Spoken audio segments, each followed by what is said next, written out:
ตัวจัดการบัญชีจะแม่นตัวอยู่ตั้งค่าโปรแกรมพี่เอาเข้ามามันก็จะมีบอลรายการผู้สาวตัวนี้เนาะแล้วก็สามารถเพิ่มผู้สาวได้แต่ว่าผู้สาวนี้จะแยกเป็นประเภทก็คือมีบทบาทหรือว่ามีสิทธิ์ในการนำสาวนี่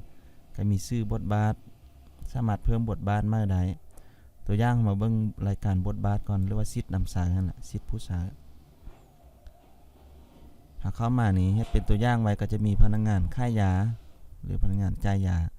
แล้วก็ผู้บริหารจัดการบัญชีการเงินฮั้นจะมีแบบนี้ถ้าต้องการเพิ่มเติมเนาะเราก็สามารถเข้าไปเพิ่มได้เพิ่มบทบาทอยู่นี้ได้ตัวอย่างจะเพิ่มให้เบิ่งเนาะสามารถเพิ่มเข้ามาการเพิ่มบทบาทก็คือมันจะมีให้กำหนดใช้ชื่อตัวอย่างว่าเป็นพนักงานค่ายตัวอย่างเนาะอันนี้ก็คือเราจะต้องมาติ๊กเอาว่าพนักงานค่ายนี่ในหน้าจัดการนี้เราจะหาเขาเจ้าเบิ่งยังใดแด่นี่เบิ่งรายรับรายจ่ายได้บ่ถ้าใดมันติ๊กก็คือจะมีเป็นห้องให้เนาะถ้าเขาเจ้าสามารถใส่เวียกตัวได้หั่นเราต้องอ่านหัวข้อมันก่อนคันถ้าสมมุติว่าจะหาเขาเจ้าใส่ตัวนี้ได้ติ๊กนี้ติ๊กหรือว่าจะติ๊กทั้งหมดเลยก็ได้แล้วก็ลูกค้าพนักงานค่ายนี้จะให้มีสิทธิ์เข้าเบิ่งลูกค้าเพิ่มลูกค้าได้บ่นี่ก็จะมีเพิ่มลูกค้าจัดการจุดนี้ได้บ่ก็ใส่ไปอันใดที่บ่เกี่ยวข้องกับพนักงานค่ายเฮาก็จะบ่ให้เขาเจ้าหันใช้งานตัวนี้เนาะเฮาก็บ่ต้องติ๊กให้เขาเจ้าแล้วก็จัดการยาเนี่ยคือพนักงานค่ายคนจริงก็จะบ่มีสิทธิ์จัดการยาก็มีแต่น่าจะค่ายอย่างเดียวมันนะออกบิลค่ายแบบนี้เฮาก็บ่จำเป็นต้องติ๊กให้เขาเจ้าแบบนี้อันถ้าว่าเป็นพนักงานจัดการสต็อกบ่จะนี่จัดการยานี่เฮาจะต้องให้เขาเจ้าจัดการเพิ่มยาเพิ่มหมวดหมู่ยานับหยังต่างๆให้มันได้หมดก็จะมีการจัดซื้อยาอีกคือจัดซื้อยานี่ก็จะอยู่นำพนักงานที่เป็นจัดสต็อกบ่หรือว่าฝ่ายบัญชีเนาะก็จะอยู่นำตัวนี้นี่ก็ขึ้นกับเฮาจะตัดตั้งขึ้นมาเองว่าเฮาจะให้เป็นตำแหน่งหยังแล้วก็มาเลือกฟังก์ชันการใช้งานให้เขาเจ้านี่แล้วก็ส่วนรายพนักงานค่ายจะแม่นแต่ตัวนี้บัตรเก็บเงินก็คือมันสามารถค่ายสินค้าใดก็คือเพิ่มบัตรเก็บเงินทำการค่ายนี้พนักงานค่ายส่วนรายจะเข้าได้แต่ตัวนี้แต่ก็ขึ้นกับเฮาตั้งหน่อยเนาะแล้วก็ส่งคืนสินค้าอันนี้ก็เช็คสต็อกนี่ก็น่าจะเอาไว้ให้พนักงานที่มีทำการเช็คสต็อกพุ่นอันนี้ก็เกี่ยวกับบัญชีธนาคารพนักงานอาจจะเป็นพนักงานบัญชีเนาะคลังเงินบ่จะนี่ต้องสามารถเพิ่มบัญชีธนาคารได้จะนี่เพิ่มลบแก้ไขอย่างไรก็จะมีจัดการบัญชีขึ้นมาตื้มนี่มันก็จะมีหลายๆฟังก์ชันที่มันอยู่ในโปรแกรมนี้แล้วก็มีตัวนี้นี่บริหารบุคลากร ตัวนี้ก็จะเป็นHRM ตัวนี้เนาะก็คือมันเป็นตัวจัดการพนักงานก็คืออาจจะมีจัดการเกี่ยวกับเงินเดือนบ่จัดการพนักงานแผนกต่างๆก็มีอยู่ในนี้เฮาก็จะให้พนักงานส่วนใดที่เป็นผู้จัดการตัวนี้ก็มาติ๊กให้เขาเจ้าก็มาแยกขึ้นเป็นบทบาทของพรรคของเราจังนั้นเนาะนี่ก็มีหมดนี่เรียนลงมาแล้วก็มีการบริการตัวนี้จะแม่นจะขึ้นกับบอนคลินิกพุ่นตัวนี้เนาะจะเป็นบริการกวดพยาธิบ่บริการปัวแบบนี้เรียกว่าบริการแนวอื่นเนาะที่บ่แม่นการค่ายยาเด้ตัวนี้ก็มีการเพิ่มบริการรายการบริการแล้วก็ออกบัตรเก็บเงินบริการต่างๆอยู่ในตัวนี้อยู่ในหมวดหมู่ตัวนี้อันนี้พนักงานส่วนใดจะเข้าใดก็ติ๊กให้เขาเจ้าการติ๊กนี่เฮาสังเกตเบิ่งว่าจะมีสร้างมีอ่านมีอัปเดตมีลึบก็คือสร้างสามารถสร้างบริการได้อ่านก็มันสามารถเบิ่งได้ซื่อๆบ่สามารถสร้างบ่สามารถลบบ่สามารถแก้ไขได้มันก็มีอัปเดตมีลึบทุกอย่างมีคือกันหมดเลยแบบนี้เฮาสามารถติ๊กได้บางส่วนเนาะคันถ้าบ่อยากติ๊กหมดแล้วก็รายงานนี่รายงานก็จะเป็นภาคส่วนการรายงานการขายการเฮ็ดเวียกต่างๆทุกขั้นตอนของระบบนี้จะมีอยู่ในส่วนของรายงานนี้เลยฉะนั้นเราจะให้พนักงานส่วนใดเขาใส่กับติ๊กให้เขาเจ้าแล้วก็อันนี้เป็นอากรจัดการเกี่ยวกับค ค่าอากรมูลค่าเพิ่มอย่างต่างๆหั่นเนาะเฮาจะให้ไฟล์ได้ใช้ตัวนี้ก็ติ๊กเข้าไปแล้วก็มีตั้งค่าโปรแกรมนี่ตั้งค่าโปรแกรมแนะนำว่าจะให้แต่แอดมินหั่นเนาะใช้งานได้ส่วนอื่นบ่ต้องเฮาใช้พอตั้งค่าโปรแกรมมันจะเว้าเรื่องการตั้งค่าข้อมูลตั้งค่าอย่างต่างๆนี่มันจะมีหมดอยู่หน้านี้อันนี้ให้แอดมินผู้ใช้บัดนี้ก็จะมี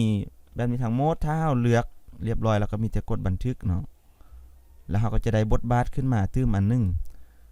คืออันนี้เฮาเข้ามาแล้วแต่เฮาบ่ได้สร้างเนาะเนี่ยเนาะเฮาจะมาลองเอาตัวที่เฮาเฮ็ดเรียบร้อยนี่ครับเบิ่งเนาะชื่อบทบาทนี่ตัวนี้พนักงานพนักงานบริหารการเงินนี่ซะเนาะเรามาติ๊กเบิ่งว่าได้ติ๊กยังไว้ได้แล้วนะเฮาก็มาแก้ไขนี่เห็นบ่หน้าจัดการเขาจะสามารถเข้าตัวนี้ได้เข้าโมดูลจุดนี้ได้หมดเลยแล้วก็จัดการลูกค้าแน่นอนว่าพนักงานบริหารการเงินบัญชีต้องเข้าถึงรายชื่อลูกค้าอันบ่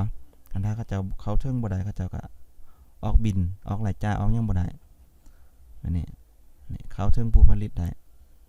จัดการยาได้อันนี้ได้ติ๊กไว้หมดแล้วจัดการซื้อยาออกมาเก็บเงินนี่เขาจะออกบ่ได้ตัวนี้ออกบ่ค่ายหน้าหารนั้นเพราะว่าเขาจะเป็นพนักงานบัญชีซื่อๆบริหารซื่อๆบ่แม่นพนักงานค่ายเฮาก็บ่ได้ติ๊กให้เขาเจ้าแม่นี่คันถ้าว่าเฮาต้องการปรับตื้มเฮาก็มาปรับตามแบบนี้แหละแล้วก็มาอัปเดตมันแล้วก็แล้วนี่เฮาก็มาเช็คเบิ่งว่าตัวใดเหมาะสมบ่เหมาะสมสุดท้ายแล้วก็มาบันทึกกดบันทึกมันก็จะบันทึกเข้าไปตื้มตัวนี้สำหรับวิธีการตั้งบทบาทนี่พอฟังพอเข้าใจอยู่บ่เฮาสามารถสร้างขึ้นมาตื้มได้นะ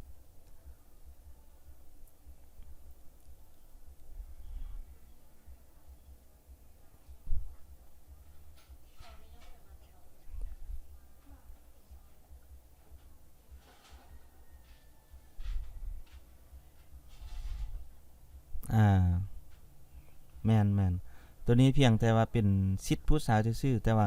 เฮาจะมีพนักงานอีกจักคนมันเฮาจะไปเพิ่มอยู่ผู้สาวพี่แล้วค่อยมาเลือกสิทธิ์ให้เขาเจ้าตามตำแหน่งนี่มันจะแม่นตัวต่อไปนี่ตัวนี้รายการผู้สาวเนาะแล้วก็มีเพิ่มผู้สาวนี่ก็คือเฮาสามารถเข้ามาเบิ่งรายการผู้สาวก่อนที่จะไปเพิ่มเนาะเอามาเช็คเบิ่งก่อนนี่เดี๋ยวนี้มีผู้สาวเรียนกันอยู่นี่เนาะสมมุติว่าผู้ชายนี่ครับบ่ต้องการลบทิมเลยกดปุ่มลบสามารถลบออกได้นี่อันนี้ก็เป็นแอดมินนะครับลบออก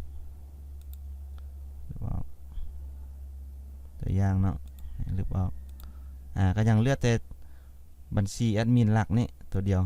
แอดมินหลักถ้าต้องการจะแก้ไขเนาะอัปเดตก็เข้าไปแก้ไขอยู่นี่เนาะการบิ๊กนี่อันนี้กรณีเฮาอยากไปเปลี่ยนรหัสผ่านแล้วก็อีเมลนี่อีเมลก็ใส่อีเมลของแอดมินแท้ๆบัดนี้เฮามีอีเมลส่วนตัวเฮาก็เอาเข้าไปแล้วก็รหัสผ่านก็เอาตัวมาใส่เลยตัวที่เฮาจะชื่อสถานะนี่เฮาแม่นไม่ยังแน่นอนเฮาก็ต้องเป็นแอดมินบ่นี่ต้องเลือกเฮาเป็นแอดมินได้ครับเป็นยูเซอร์นี่เฮาจะบ่สามารถจัดการผู้อื่นได้เนาะต้องเป็นแอดมินแล้วก็กดเซฟนี่บัดนี้เดี๋ยวจะเพิ่มผู้ชายขึ้นมาอีกผู้ชายนึงครับเบิ่งหากมาหน้าจัดการตั้งค่าโปรแกรมแล้วก็เพิ่มผู้ชายนี่หากชื่อเนาะตัวอย่างว่าใช้เป็น user เนาะuser 1เนาะนามสกุลแม่นหยังก็ใช้ไปเนาะ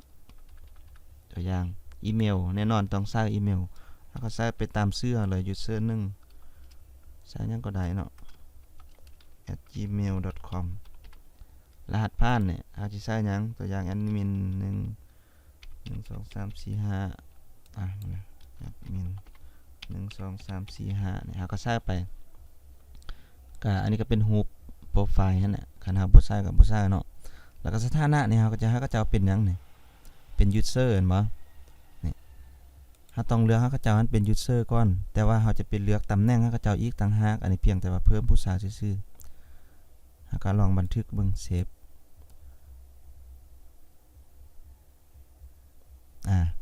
โอเควันนี้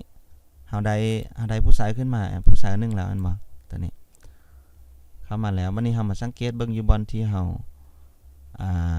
นี่สังเกตเบิ่งอยู่กองบทบาทมันจะมีใส่กำหนดบทบาทเห็นบ่ก็คือว่าเฮาจะใส่กำหนดให้ผู้สายผู้นี้เป็นหยังผู้นั้นผู้นี้เป็นหยังเฮาต้องสร้างเขาเจ้าขึ้นมาก่อนแล้วก็จึงค่อยมาใส่เขาเจ้าใส่สิทธิ์อยู่นี่เนาะนี่สามารถมาใส่สิทธิ์เขาเจ้าอยู่นี่ได้ก็คือเลือกผู้สายนี่เมื่อกี้เฮาสร้างมายูเซอร์1อันมานามสกุล KK เนาะนี่ก็เลือกว่าบทบาทถ้าเป็นหยังเฮาตั้งบทบาทไว้แต่2อันหั่นบ่พนักงานจ่ายยาค่ายาแล้วก็บริหารสมมุติเอาให้เราเป็นพนักงานจ่ายยาเลือกแล้วก็บันทึกเลย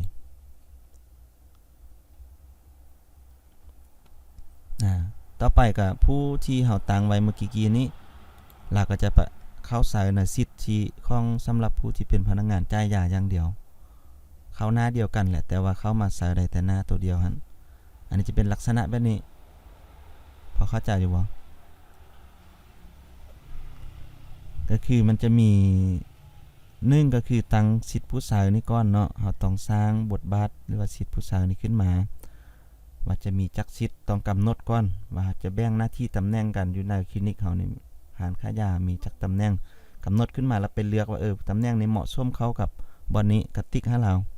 เรียบร้อยหมดแล้วได้ตำแหน่งครบแล้วจึงค่อยมาเพิ่มผู้สาวก็มีแต่เลือกให้เป็นยูเซอร์หลังจากนั้นก็ค่อยมาเพิ่มบทบาทให้เราอยู่รูปนี้ใส่กำหนดบทบาทเลือกให้แต่ละคนว่าผู้นี้แบบนั้นผู้นี้แบบนั้นให้มันถูกต้องตามลำดับคันเฮาเลือกผิดถ้าเขาจะเป็นแอดมินเขาจะก็จะเข้าแอดมินของเฮาได้มานี้มียังถามบ่เกี่ยวกับตัวนี้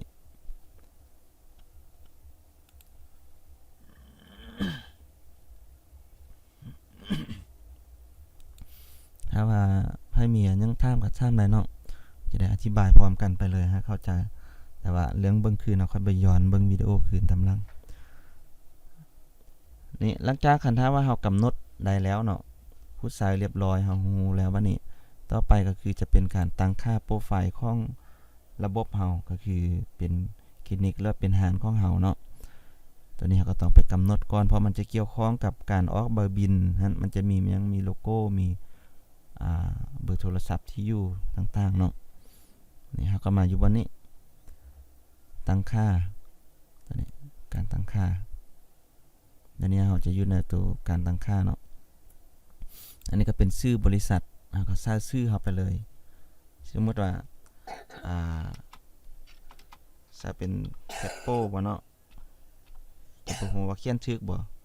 ตัวอย่างชื่ออันนี้เป็นระบบตัวอย่างแต่ว่าอยู่ในตัวจริงก็ค่อยใส่ตัวจริงพุ่นสมมุติว่าเฮาเขียนไว้นี่เนาะแล้วก็ใส่หัวข้อย่อยตื้มอาจจะเป็นสโลแกนเฮาบ่จังนี้เนาะก็ใส่ว่าไปอันนี้แล้วก็ที่อยู่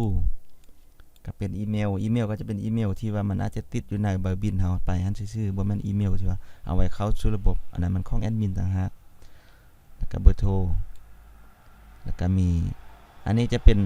อันที่เฮาเห็นอยู่ทางหัวโปรแกรมอันนี้ตัวนี้เขาเอิ้นว่า Favicon ตัวนี้เนาะนี่คันถ้าบ่อยากใช้ก็บ่เป็นหยังตัวนี้แต่สำคัญมันตัวโลโก้พี่นี่โลโก้นี่เวลาเฮาพิมพ์บินออกไปมันจะออกมาทางหัวบินหั่นตัวนี้เฮาต้องเปลี่ยนอยู่นี่สามารถเข้าไปเลือกได้นี่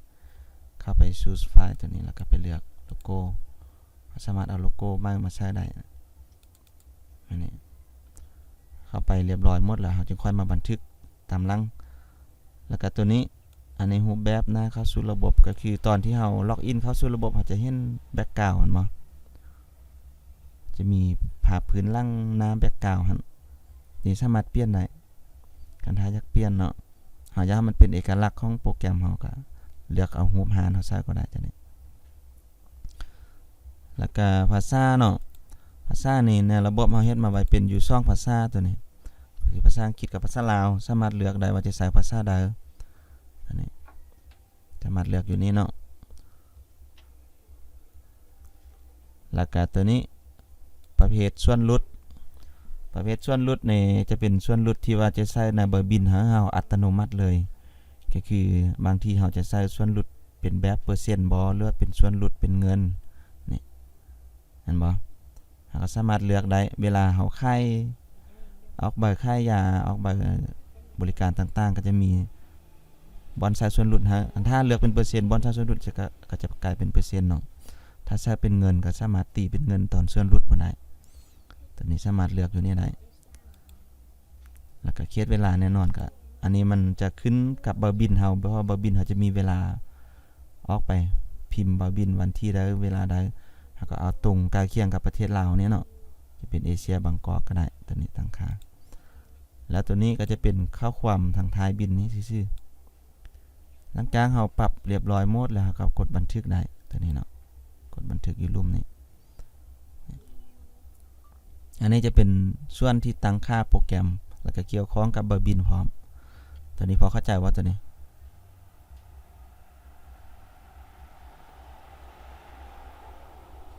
ฮัลโหลคิดว่ารับกันหมดหรอ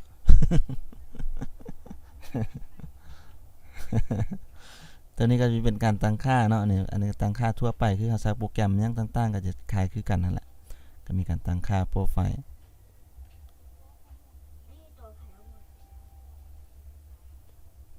แมนมันจะออกไปตามบินค่ายเราเลยโลโก้ตัวนี้เราใส่ตัวได้ไปมันก็จะออกมาบินเลย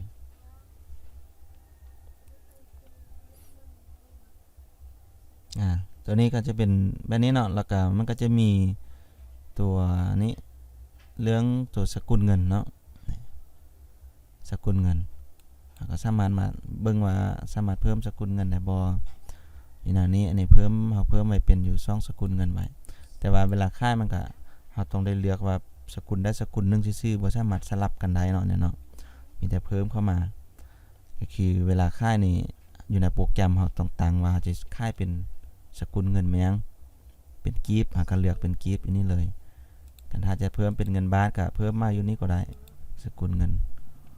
สามารถมานี่แล้วก็มาเพิ่มสมมติว่าเป็น CHB เนาะเงินบาทเนี่ยไอคอนของเงินบาทเป็นยังก็อาจจะเป็นแบบนี้แล้วก็มีแต่เขียนชื่อแล้วก็เอาตัวสัญลักษณ์มาใส่แล้วก็บันทึกนี่แล้วก็ได้สกุลเงินขึ้นมาถ้าต้องการลบออกก็ลบได้กดลบก็ทั่วไปตัวนี้เนาะแล้วเวลาที่เราจะใส่สกุลเงินมันนี่เราจะไปเบิ่งอยู่บนตั้งค่าคืนแป๊บนึงเนาะ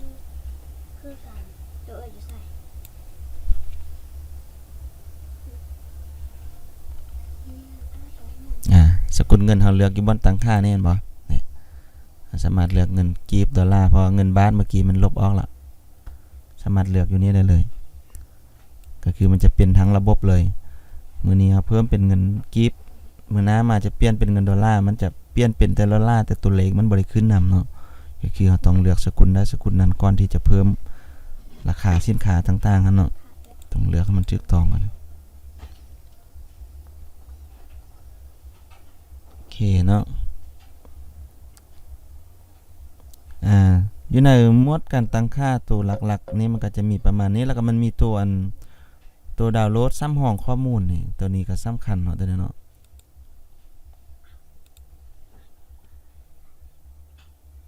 ก็คือตัวดาวน์โหลดซ้ำห้องข้อมูลจะเป็นตัว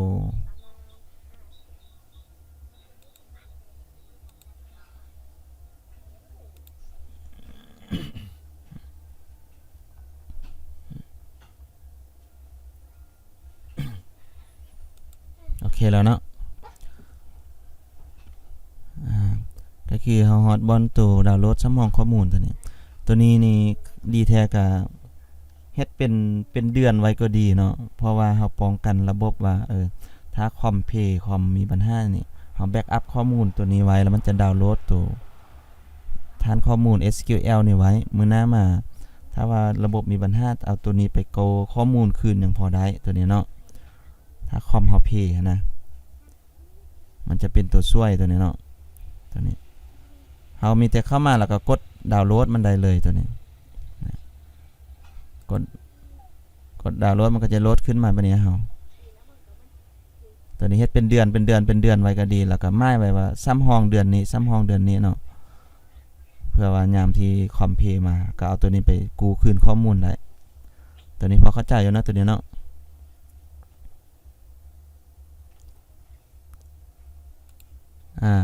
วันนี้อาจจะมาเว้าเรื่องรายการสินค้าเลยเด้อบัดนี้เด้อพอตั้งค่านี่มันก็อยู่หนังนี้หมดแล้วเนาะอยู่ในหมวดการตั้งค่านี่แหละวันนี้จัดการสินค้าก็คือเริ่มต้นเลยก็คือเฮาจะมาอยู่บนจัดการยาพี่แหละหลักๆเวียกหลักๆเฮาจะอยู่พี่เนาะตัวจัดการยานี่มันก็คือมันจะมีรายการหมวดหมู่นี่แล้วก็เพิ่มหมวดหมู่แล้วก็หน่วยนับรายการหน่วยนับเพิ่มหน่วยนับเนาะเพิ่มประเภทยาเนี่ยแล้วก็ตั้งค่าการบรรจุนี่แล้วก็มีเพิ่มยารายการยาตัวนี้หลักๆจะแบบนี้ก่อนที่เราจะมีรายการยาตัวนึงเราต้องมีหมวดหมู่มันก่อนเนาะเพราะว่าหมวดหมู่ยาเรามันแยกกันเป็นคนละหมวดหมู่นี่ลองมาเบิ่งรายการหมวดหมู่มึงนะรายการหมวดหมู่นี่เนาะนี่ตัวนี้ตัวอย่างเฮ็ดไว้ในรายการหมวดหมู่ก็คือเป็นยาเม็ดบ่ยานำเด็กยาซองยาป้องยาซักส่งเนาะก็จะแยกกันเป็นหมวดหมู่แบบนี้ต้องมีสามารถแก้ไขได้อันใดที่เป็นปุ่มแบบนี้มันแก้ไขได้ตัวนี้แล้วก็เพิ่มหมวดหมู่มาได้ตัวอย่างเพิ่มหมวดหมู่มาให้เบิ่งเนาะแล้วก็มีแต่ใส่หมวดหมู่เป็นแม่ยังสมมุติว่าอาหารเสริมสามารถเข้ามาแล้วก็สเตตัสก็คือเป็นสถานะแอคทีฟก็คือใช้งานตัวอินแอคทีฟก็คือมันบ่ใช้งานก็กดบันทึกเลยตัวนี้เขียนแต่ชื่อแล้วบันทึกนี่อาหารเสริมอยู่หน้าที่2เนาะมันอยู่หน้าที่2นี่เราก็จะได้รายการขึ้นมาตื้มเนาะหมวดหมู่ตัวนี้เพิ่มหมวดหมู่เนาะเรียบร้อยแล้วหลังจากนั้นเราก็มีแต่มาเพิ่มหน่วยนับเนี่ยรายการหน่วยนับเราก็มาเช็คเบื้องก่อนว่ามีเราได้เพิ่มยังไว้แด่ตัวนี้เนาะนี่หน่วยนับก็จะมีแบบนับเป็นกับบ่เป็นกล้องบ่เป็นแผ่นบ่ตัวนี้เนาะเพราะว่ายาส่วนหลายก็จะนับเป็นกับเป็นกล้องเป็นแผ่นเป็นเม็ดหรือว่าเป็นธงแบบนี้เนาะตัวนี้เราก็สามารถแก้ไขลบแล้วก็เพิ่มเติมได้ตัวอย่างนะสามารถเพิ่มมาเป็นเม็ดได้เนาะเนี่ยแล้วก็กดบันทึกได้เลยตัวนี้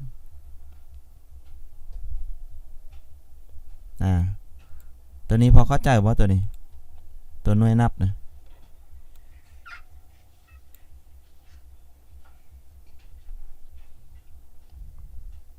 เข้าใจอยู่บ่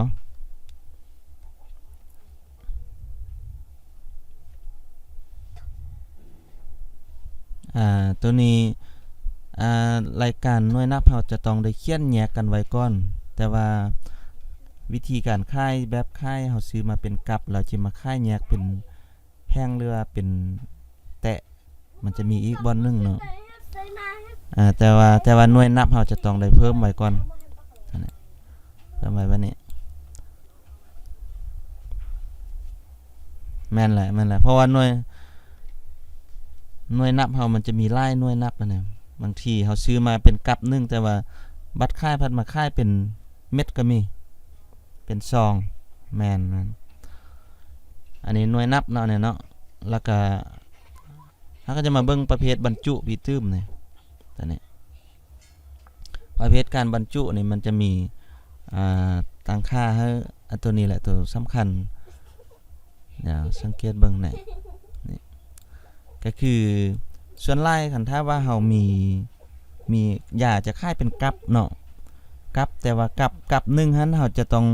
บางทีจะค่ายแยกเป็นแพ่งก็มีอยู่ไหนหั่นนะเฮาต้องมาเพิ่มอยู่นี้เองตัวนี้เนาะก็คือในตัวอย่างนี่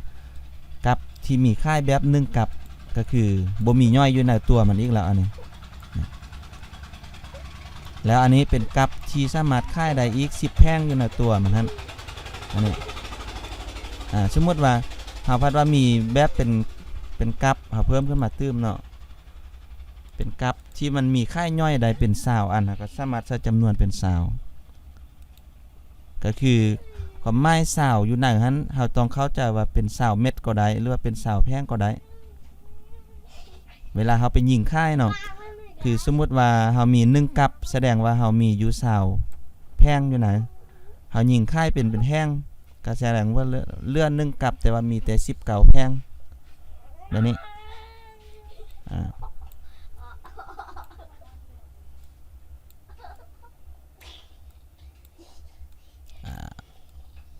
ตัวนั้นนี่มัน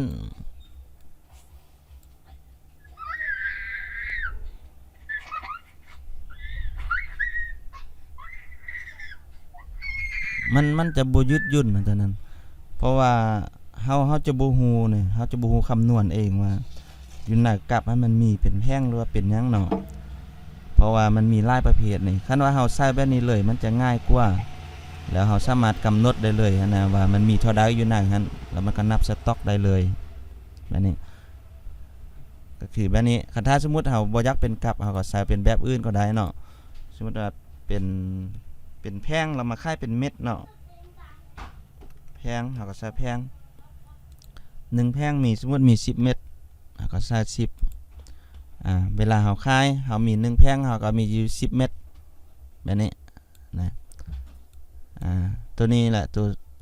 ตัวระบบค่ายยาทั่วไปจะบ่มีตัวนี้แหละตัวนี้มันที่ว่าเฮ็ดมาเนี่ยมันจึงมีตัวนี้แหละมันจึงเฮ็ดให้เฮาค่ายขึ้นง่ายขึ้นกว่าเก่านะแต่ก่อนนี้จะนับบ่ได้แล้วบัดนี้ฉะนั้นตัวนี้ต้องได้เข้าใจนิดนึงลองเบิ่งฟังดีๆเนาะคันบ่ฉันสิบ่สร้างเฮ็ดตัวนี้ก็คืออยู่บนบรรจุนี่เนาะอยู่บนบรรจุนี่โอเคบัดนี้เฮาฮู้วิธีการเพิ่มหมวดหมู่หน่วยนับแล้วก็ประเภทแล้วก็บรรจุแล้วบัดนี้เข้ามาเบิ่งรายการยาเนาะเนี่ยเนาะนะรายการยาเฮาแล้วก็เพิ่มยาได้ก็เบิ่งรายการก่อนก็ได้ตัวนี้นี่เฮาก็มาเพิ่มอันนี้เป็นรายการตัวอย่างเนาะที่เพิ่มไว้แล้วเนาะมีอยู่ประมาณนี้สมมุติว่าเฮาอยากเพิ่มเฮาก็มาเพิ่มอยู่นี้เลยก็ได้หรือจะเพิ่มอยู่บนนี้ก็ได้รายการยาเข้ามาเนาะอยู่ในนี้บาร์โค้ดนี่คันถ้าว่าเฮาบ่มีเฮาก็บ่ทักเขียนมันจะออกมาอัตโนมัติเลยบาร์โค้ดนี่เนาะเนี่ยมันจะออกมาเองอัตโนมัติเลยนะตัวนี้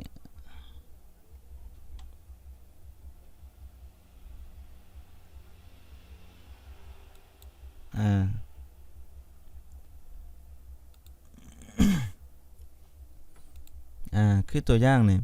คืออันนี้รายการที่เพิ่มไปแล้วเนาะในบ่ได้เขียนบาร์โค้ดใช่แต่ว่ามันทักมีขึ้นมาเองอยู่นี่มันจะมีบาร์โค้ดขึ้นมาเองเดี๋ยวมันจะมีตัวเลขบาร์โค้ดมันจะมีขึ้นอัตโนมัติฮะพอถ้าได้เพิ่มแล้วเราก็จะค่อยเอาตัวนี้ไปพิมพ์แล้วไปติดอยู่ในรายการยาเฮาไว้เพราะว่าเฮามีเครื่องพิมพ์เครื่องนี้เราก็มีแต่พิมพ์ออกไปติดเวลายิงมันก็ง่ายจังนั้นเนาะ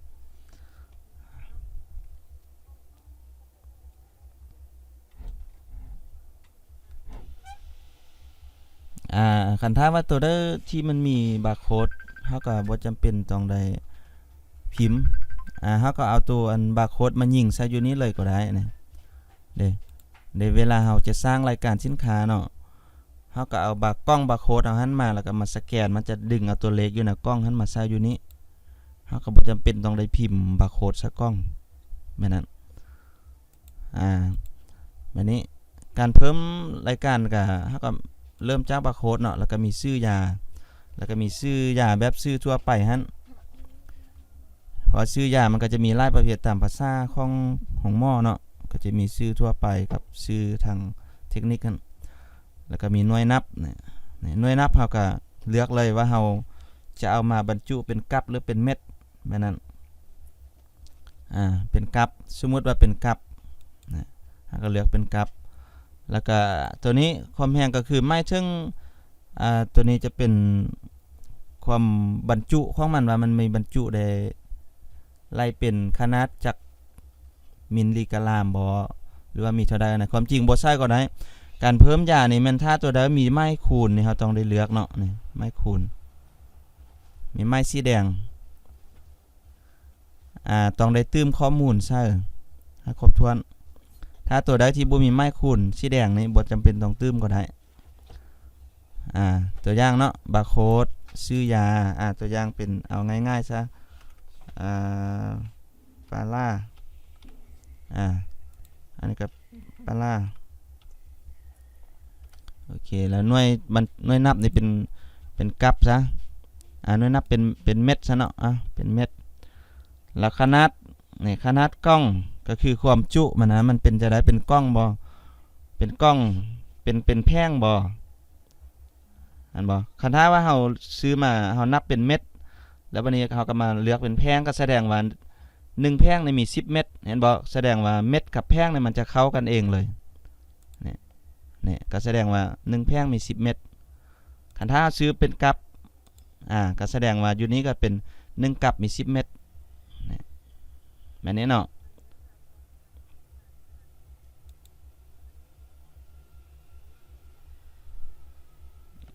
ตัวเมื่อกี้นี่แหละตัวนี่ตัวแมนตั้งค่าการบรรจุแมนเขาก็มีแต่ว่าเพิ่มแล้วก็ใส่จำนวนที่อยู่ในตัวมันท่านว่ามีเท่าใดเนาะประเภทมันความบรรจุมันเป็นจังได๋แล้วก็ใส่โอเคอันนี้เขาก็เลือกสมมุติว่าเลือกเอาเป็น10เขาก็เลือกเป็น10อันนี้ก็เป็นสถานที่ผลิตอันนี้ก็คือเฮาผู้ผลิตนะเฮาแหละคันถ้ามีก็ใส่บ่มีก็บ่ใส่เนาะเนาะแล้วก็หมวดหมู่นี่หมวดหมู่มันอยู่ในหมวดหมู่ยาเม็ดบ่ยาไม่ยังนี่กับประเภทยานี่เขาก็จะใช้เป็นประเภทยาแบบใดก็ได้เพราะประเภทนี้บ่ค่อยสำคัญปานใดสำคัญแม่นหมวดหมู่พี่อันนี้เป็นตัวเสริมมันซื่อๆพอประเภทมันก็เพิ่มอยู่บนนี้นี่ประเภทยานี่รายการประเภทยาตัวนี้แล้วก็อันนี้ก็เป็นเวนเดอร์อันนี้ก็คือเป็นผู้ผลิตแท้ๆอันนี้เนาะเมื่อกี้แม่นบอนผลิตภัณฑ์นั่นก็คือเวนเดอร์ก็คือผู้เฮาบริษัทชะน้องยาเฮานะสมมุติว่าเป็นอันนี้ก็เลือกเข้าไปแล้วก็มาเบิ่งขวาก็มันจะมีบอนรายละเอียดผลิตภัณฑ์นี้แล้วก็ราคาเนาะราคาก็คือหมายถึงว่าราคาที่เฮาจะขายหั่นนะเฮาสิขายเท่าใดเนาะสมมุติว่าเฮาสิขายอยู่8,000 ตัวอย่างแล้วนี่ราคาผู้ผลิตมันก็ต้องถูกกว่าเนาะเนาะสมมุติว่าซื้อมา 5,000 ซะแบบนี้นะก็ใส่อันนี้รูปภาพนี้คันถ้าว่าเฮาบ่มีรูปภาพมันจะขึ้นรูปนี้เป็นตัวอย่างให้เลยคันถ้ามีรูปภาพก็ไปเลือกตัวนี้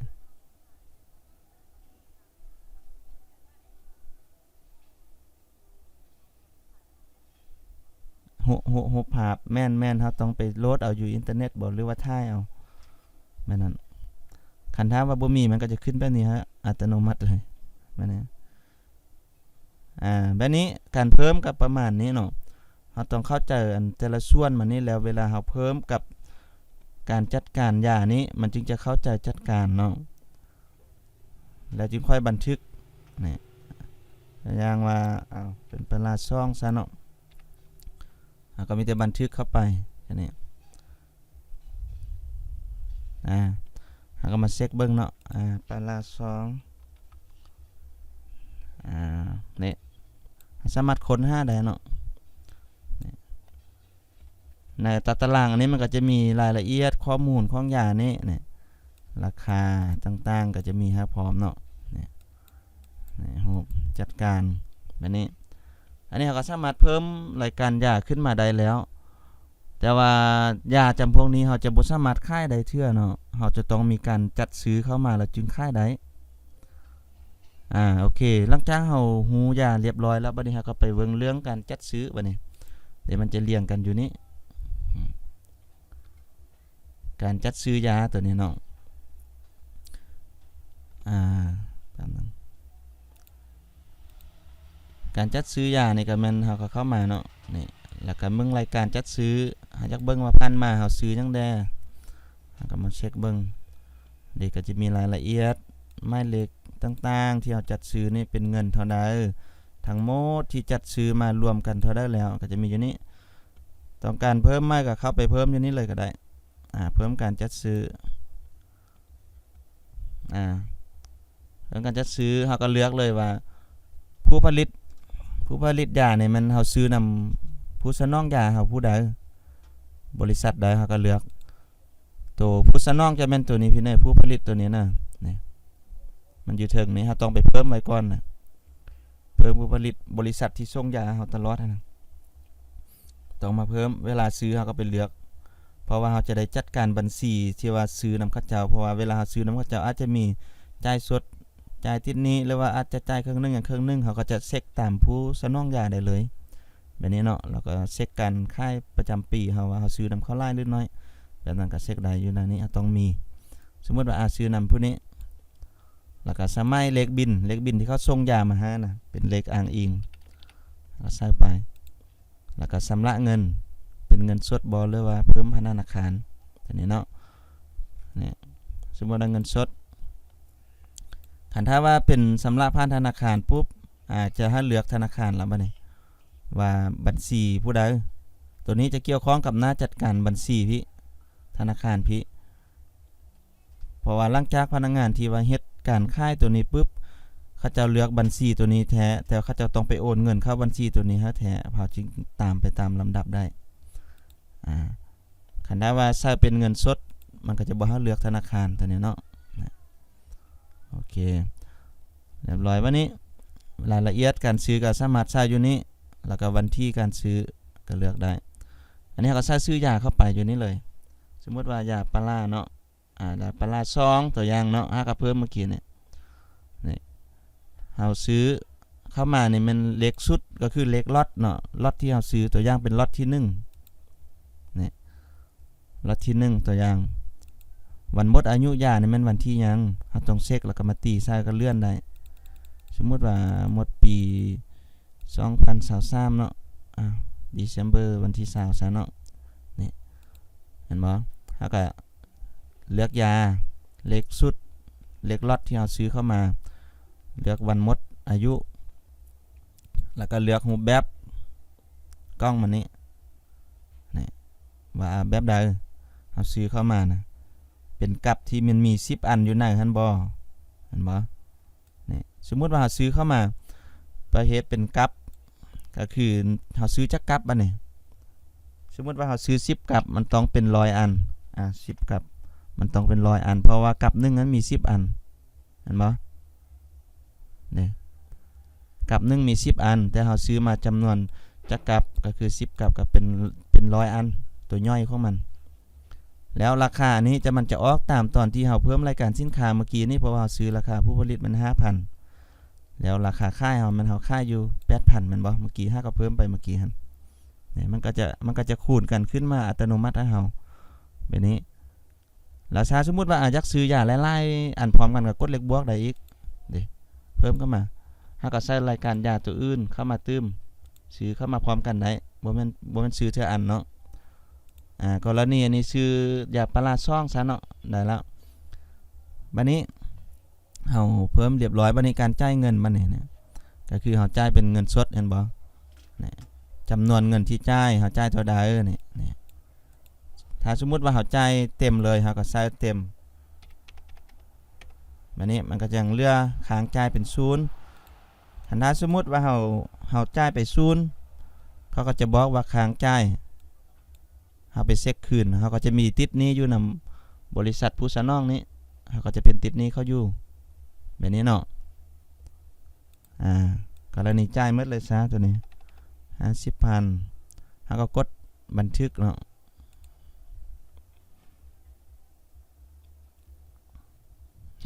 โอเควันนี้เฮาก็มาเช็คเบิ่งได้ยาปลาตัวนี้เฮาซื้อมาเมื่อกี้ 50,000 บ่นี่เฮามาเช็คเบิ่งเนี่ยตัวหน่วยลูกตาเนี่ยมันเบิ่งรายละเอียดมันเนาะเฮาก็เช็คเบิ่งคืนได้ว่ามันซื้อจังได๋เช็คเบิ่งบาบินอันนี้จะเป็นหน้าบาบินแบบนี้นี่บาบินจากใช้บริษัทผู้ซื้อเฮาซื้อนำหั่น5หารใดก็คือหารเฮาตัวนี้แล้วก็มีรายละเอียดการซื้อแม่งแด่เนี่ยจำนวนเท่าใดนี่จ่ายแล้วแบบนี้เนาะ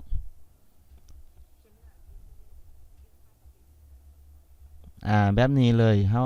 ฮาใส่โลโก้เฮาใส่แม่งก็จะปิ่นแบบนี้อันนะบินจุดนี้จะต้องปิ่นเป็น GAC เนาะบินจำพวกนี้เนาะ บินที่อยู่หน้านี่เป็น AC หมดคันถ้าบินค่ายอยู่หน้าหารจึงเป็นบินขนาดน้อยได้ฉะนั้นเนาะบินค่ายอยู่หน้าหารนี่เป็นโลโก้นี่ใส่ของเฮาตัวเดียวก็เป็นหมดทุกบินเลยใส่อยู่บนตังค่าเฮาแล้วก็ทุกบินจะเป็นโลโก้เฮาหมดเลยกับข้อมูลเนี่ยข้อมูลจำพวกเนี่ย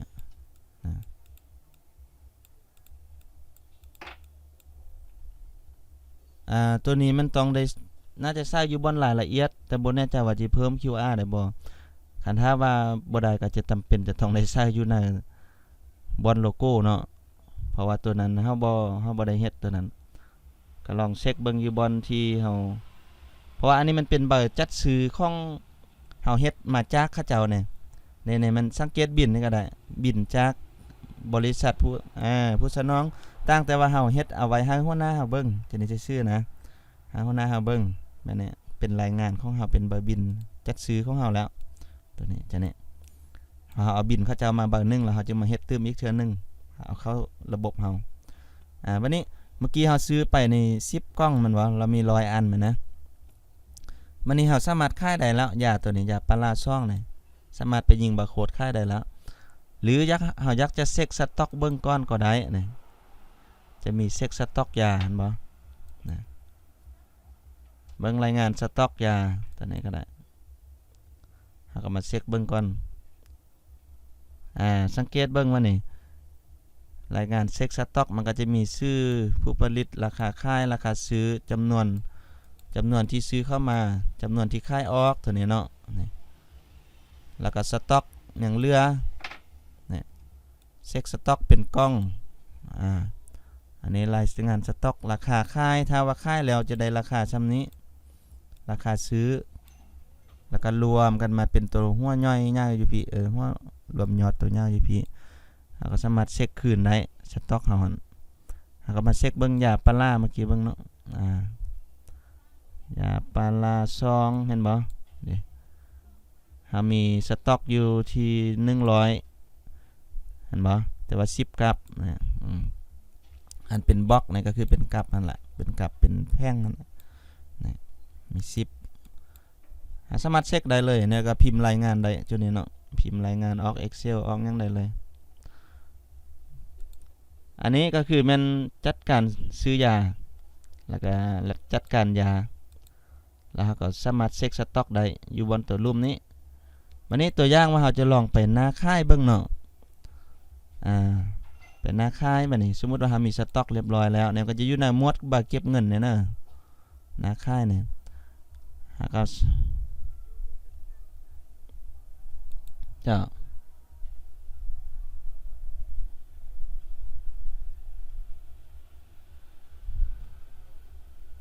อันนั้นเราต้องใส่ตอนที่เราจัดซื้อพุ่นพอถูกต้อง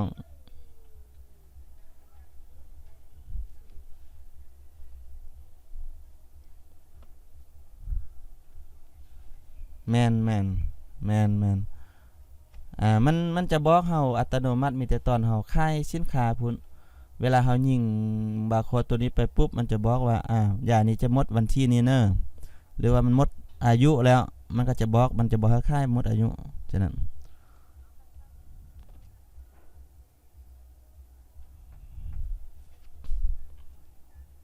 จ้ะ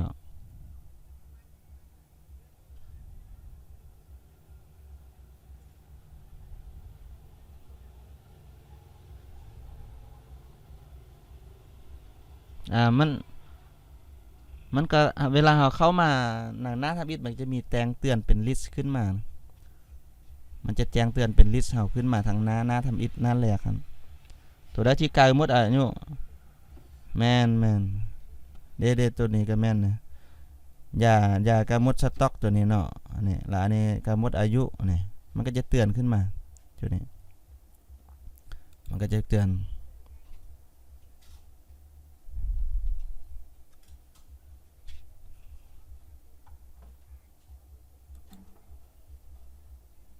แม่นคันถ้าตัวใดที่มันมีวันอายุเนาะวันหมดอายุเรียบร้อยนี่มันจะต้อง เช็คให้เฮาอยู่แล้วถ้าเฮาได้ใช้วันหมดอายุให้มันยกเว้นแต่ว่าเวลาเฮาซื้อเขาแล้วเฮาลืมใช้วันหมดอายุให้มันก็บ่ช่างนับ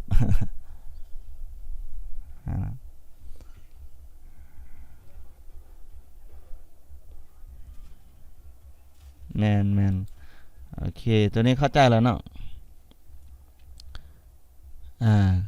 ก็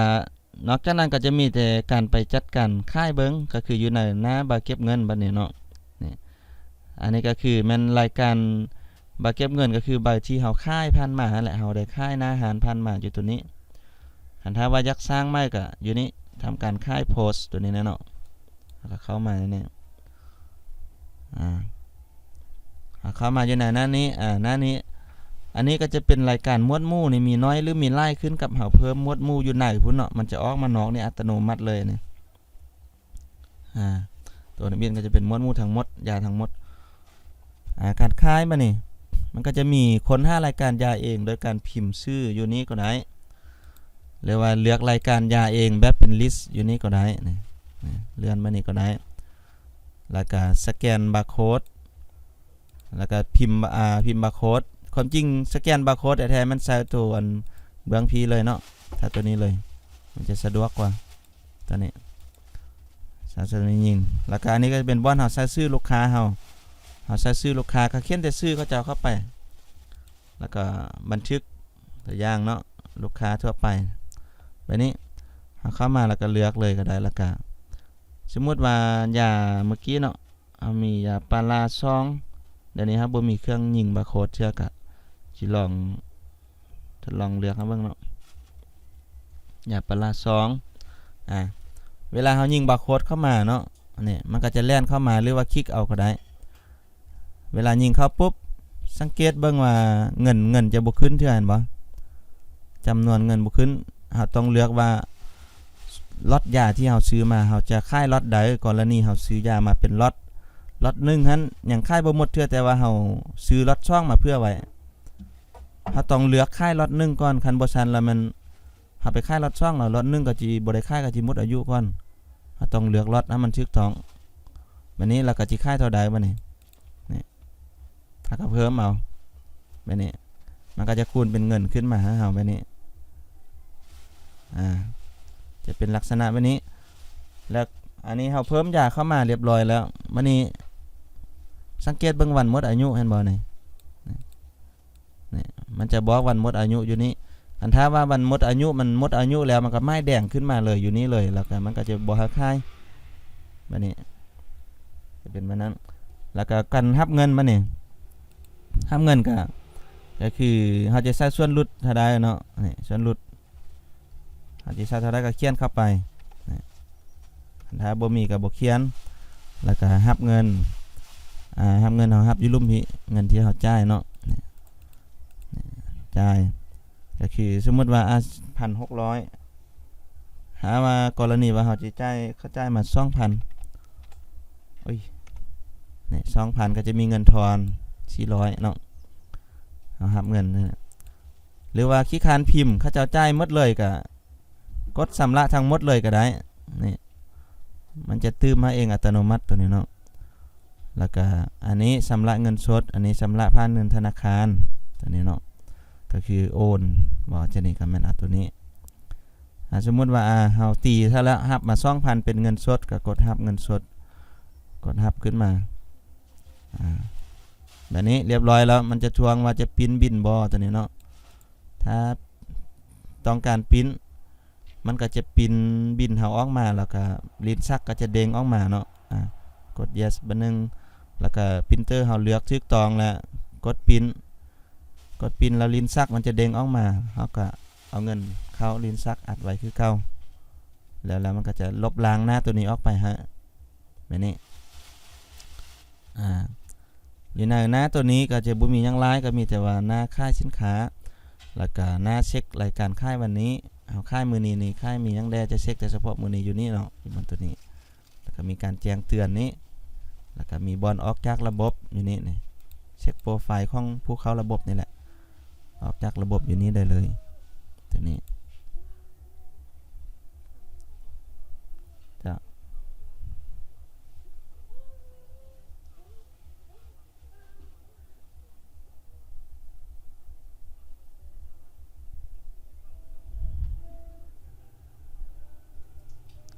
ตัวนี้เราต้องมาเช็ครายงานการค่ายพี่ตัวนี้เนาะเราต้องมาเช็คอยู่บนแป๊บเดียวตั้งค่ารายงานอยู่ในรายงานนี้เนาะมันจะมีรายงานการค้ายตัวนี้รายงานมันก็จะแยกมีหลายประเภทนะอยู่เนาะก็คือรายงานการค้ายรายงานการค่ายของผู้ซื้อก็คืออันนี้มันผู้ซื้อนะผู้ซื้อนะผู้ได้ที่ว่าค่ายดีก็มันเช็คอยู่นี่ได้แล้วก็รายงานสินค้าที่ค่ายดีก็มันตัวนี้อันนี้แยกตามหมวดหมู่สินค้าได้ค่ายดีรายงานการซื้อที่เฮาซื้อตลอดเฮามักซื้อ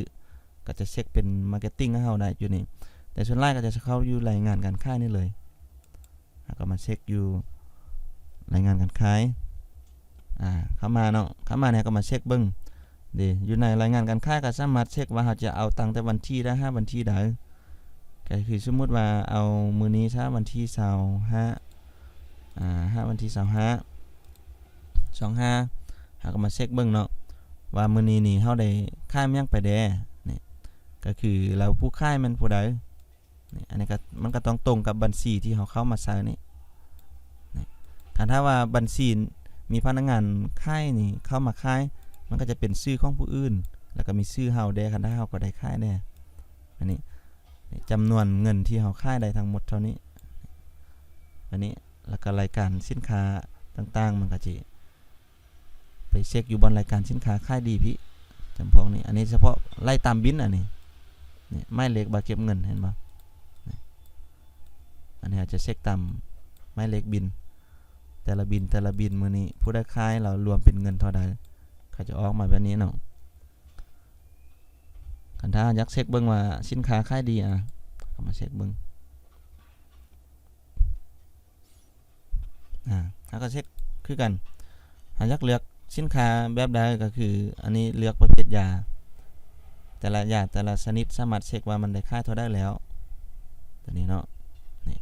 สมมุติว่ายาปาราปารา500ได้ค่ายบ่วันที่นะวันที่เอานี้บ่ได้ค่ายเนาะ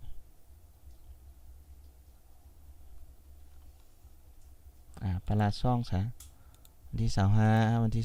นี่เฮาจักเช็คเบิ่งมันก็จะนับนี่ยาปารา2ลูกค้ามันพาลูกค้าต่อไปเฮาเฮ็ดบินเมื่อกี้เห็นบ่มันก็จะออกมาแบบนี้ก็จำนวนที่ค่ายไปแล้วมีเท่าใดรวมกันราคาส่วนลดแล้วก็เป็นเงินทั้งหมดก็เช็คได้หมดเลยตัวนี้เนาะ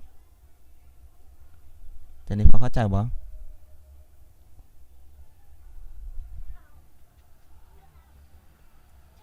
ถ้ามันจะอยู่ในรายงานนี้หมดแหละ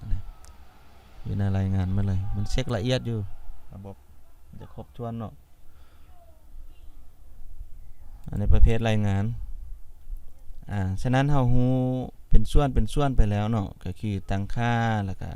ตั้งค่าระบบเนาะจัดการยาจัดการผู้ใช้แล้วก็มีบัตรเก็บเงินเนาะแล้วก็ตัวที่สำคัญได้แล้วบัดนี้ตัวรายงานนะครับพอฮู้หน่อยนึงแล้วก็มาเบิ่งเรื่องอันบริการก่อนเนาะการบริการจะเกี่ยวข้องกับคลินิกอันนี้เนาะนี่การบริการจะอยู่นี้ตัวนี้การบริการก็จะประกอบมีเพิ่มการบริการแล้วก็รายการบริการแล้วก็เพิ่มบัตรเก็บเงินก็คือออกบัตรเก็บเงินนั่นแหละแล้วก็เบิ่งรายการบริการตัวอย่างว่าไปเบิ่งรายการบัตรเก็บเงินเนี่ยเนาะมียังแล้วบ่ได้เฮ็ดยังบ่มีเทื่อเนาะก็มาเพิ่มรายการบริการก่อนว่าเฮามีรายการบริการยังแดเดี๋ยวนี้นี่ก็คือกวดพยาธิภายในเท่านี้สักยาฝังเข็มเท่านี้ราคานี่เฮาสามารถตั้งไว้ได้แล้วก็เวลาที่เฮาออกบินหันเฮาก็สามารถแก้ไขได้ตื้มราคามันเนาะสามารถใช้เองได้ในตัวเลยความจริงสิใช้ก็ได้บ่ใช้ก็ได้ราคาอยู่นี้เนาะเพราะว่าเรื่องการบริการนั้นราคาบ่ได้ตายตัวเนาะมันจะต้องมีการแก้ไขน้อยหลายต่างกันฉะนั้นสมมุติเฮามีการบริการประมาณนี้บัดนี้เฮามาออกบินเบิ่งบัดนี้ออกบัตรเก็บเงินแล้วก็มาเฮ็ดบัตรเก็บเงินได้สมมุติว่าลูกค้าเข้ามาใช้บริการเนาะชื่อลูกค้าชื่อหยังถ้ามีลูกค้าเก่าก็ คนหาชื่อเบิ่งถ้าบ่มีก็บ่ต้องพิมพ์ใส่รถเนาะสมมุติมาสอนเห็นบ่อันนี้เฮาคนหาชื่อลูกค้าเก่ามันบ่มีเห็นบ่บ่เห็นขึ้นมาตัวอย่างเราเอาลูกค้าทั่วไปมั้งเนาะลูกค้าทั่วไปมีเนาะวันนี้วันที่ยังก็มันเลือกอัตโนมัติอยู่แล้วพนักงานนี่มันผู้ใดเป็นผู้เฮ็ดเนาะพนักงานผู้บริการนี่นะหรือว่าเป็นผู้ออกใบนี่ก็ได้สมมติว่าบ่มีเนาะมีบ่พนักงานบ่ฮู้ว่าได้เพิ่มบ่นะบ่มีพนักงานเนาะขึ้นแป๊บนึงนะเพิ่มพนักงานแป๊บนึงตั้งค่าผู้สาวเนี่ย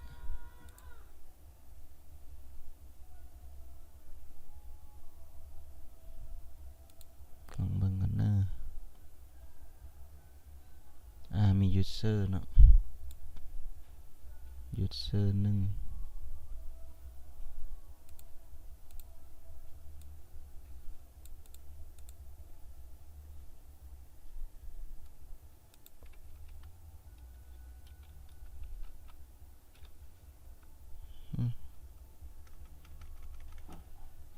ขึ้นซั่น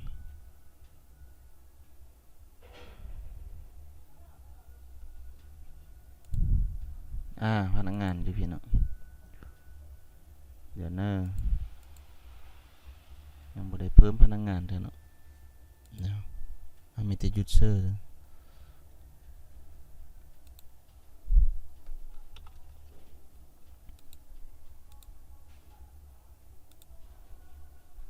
ตัวนี้จะเกี่ยวข้องกับ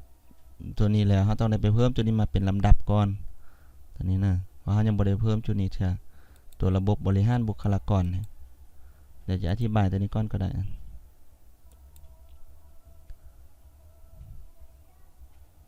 ก็คือเราจะออกใบเก็บเงินให้ค่าบริการก็มีชื่อลูกค้าแล้วก็มีพนักงานอาจจะเป็นทานหม้อบ่ตัวนี้เราก็ใส่ไปแล้วก็วันที่เฮ็ดหมอแล้วก็มีประเภทการจ่ายเงินก็คือเก้าตัวนี้เงินสดหรือว่าธนาคารก็คือเก้าก็จะมีให้เลือกธนาคารคือเก้าอันนี้แล้วก็ใส่ชื่อการบริการเราก็สามารถพิมพ์ค้นหาก็ได้หรือจะเขียนเองก็ได้ขึ้นมาแบบนี้แล้วก็กดพยาธินี่นะเลือกจำนวนก็คือสมมุติว่าเป็น1เซตบ่ตัวนี้ก็ใส่ไปราคาบริการก็ขึ้นมาอยู่นี่เนาะถ้าว่าเราอยากเปลี่ยนแปลงก็เปลี่ยนแล้วก็ใส่ส่วนลดถ้าว่ามีบริการอื่นตื้มอาจจะมีกวดเลือดบ่ตัวนี้ก็ลองพิมพ์ใส่เบิ่งเนาะสักยาโควิดใส่เนาะจำนวนเท่าใด1ครั้งราคาเท่านี้หลังจากเราใส่ครบถ้วนเนาะมีชื่อพนักงานเรียบร้อยเราก็มีแต่กดบันทึกการรับเงินว่าลูกค้าชำระเงินแบบใดก็คือเก้าคือแบบเฮาค่ายอยู่นะค่ายยานั่นแหละต่างแต่อันนั้นยิงบาร์โค้ดซื่อๆเท่านั้นเนาะอันนี้ก็รับเงินนำเขาเจ้าแล้วก็กดบันทึกได้เลยตัวนี้ก็พิมพ์บินออกเป็น AC เนาะตัวนี้อาจจะพิมพ์บ่ได้เท่าเพราะบ่ได้เพิ่มพนักงานเท่าตัวนี้นี่พอเข้าใจบ่ยานจริงงงๆนิดนึง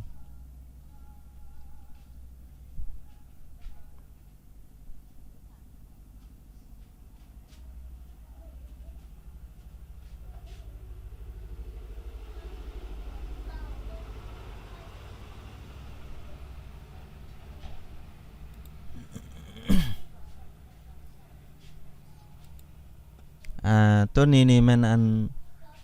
ตัวนี้เฉพาะตัวบริการเลยตัวนี้เนาะตัวรายการยาจะบ่เข้ามาเกี่ยว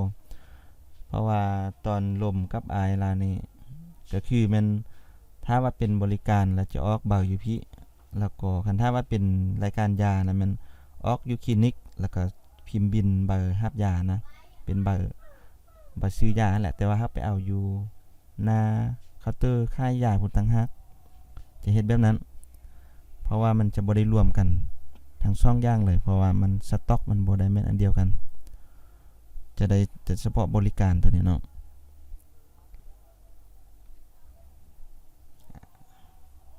แม่น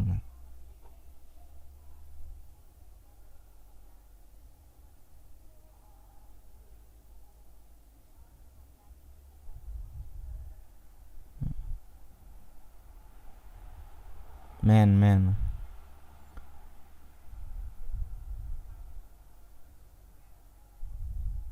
แม่นแม่นก็คือเฮาอยู่คลินิกได้ออกบิลว่าเอายานี้ยานี้ยานี้ต่างหากเพราะว่าอยู่บนคลินิกก็ใส่โปรแกรมตัวนี้นะคลินิกก็ต้องมีหน้าค่ายนั้นคือกัน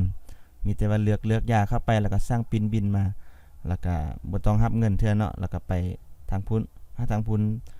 ไปเช็คเบิ่งบิลถูกต้องแล้วก็จึงค่อยรับเงินอยู่พุ้นกดรับเงินอยู่พุ้นชำระอยู่พุ้นปานนั้นให้ปานนั้นเอา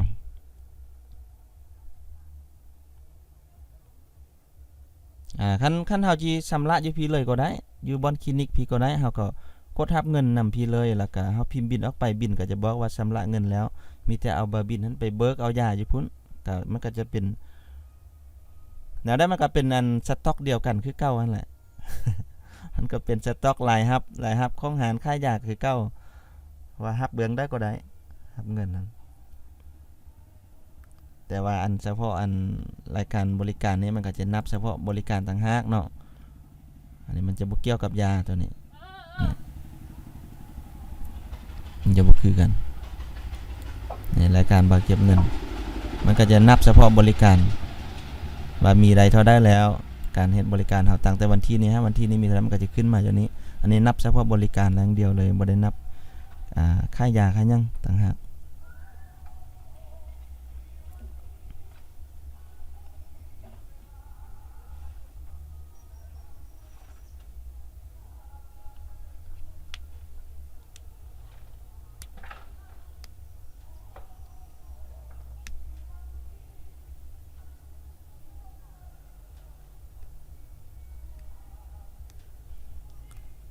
ตัวนี้นี่นับเป็นบิลอย่างเดียวตัวนี้แม่นๆๆบ่ได้ยับแยกเป็นประเภทบริการนั้นว่า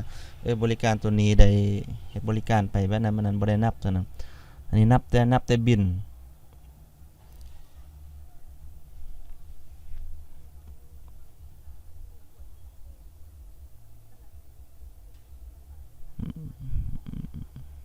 แม่นมันนับเป็นบิลเลยก็คือนับบิลมื้อนี้เฮาได้เฮ็ดบิลจักบิลบริการในบิลนั้นหั้นจะอาจจะมีบริการอันนี้รวมกันอยู่ในหั้นเนาะแล้วก็รวมมื้อนี้มีสมมุติมี10บิลเฮาก็ต้องไปเช็คเบิ่งอยู่ในว่ามีบิลนี่มีหยังแดแล้วก็รวมเป็นเงินกันออกมาแบบนี้ทั้งหมดเป็นเดือนนึงถึกเท่าใดนับกันออกมาแบบนั้นซื่อๆเนาะบ่ได้นับแยกคือกับอันแบบอันน่ะค่ายยานี่ได้ค่ายยาหยังนับแยกว่ายาค่ายดีแบบนี้เราอยากนับว่ายาตัวนี้ค่ายไปเท่าใดแล้วอันนั้นนับได้เพราะตัวนั้นจะเป็นสต็อกใหญ่อยู่แล้วเพราะตัวนี้มันบ่เป็นระบบขายสต็อกเนี่ยมันเป็นบริการเป็นเซอร์วิสเนี่ยมันบ่มีสต็อกก็เลยว่าระบบนี้บ่ได้เฮ็ดแบบนั้น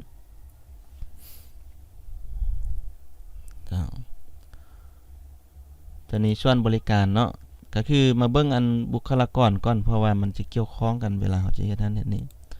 นี่บุคลากรก็ว่าเรื่องพนักงานนี่เฮาก็ต้องมีการเพิ่มอันนี้ก็มีเพิ่มแผนกเนาะอาจจะมีแผนกคันเฮาบ่มีหลายแผนกเฮาก็เฮ็ดเป็นแผนกเดียวกันเลยก็ได้อาจจะเป็นชื่อ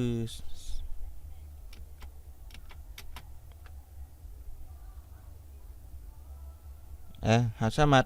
เพิ่มได้ตัวอย่างอันนี้ภายในเนาะตัวนี้เนาะภายในละเอียดยังกวดภายใน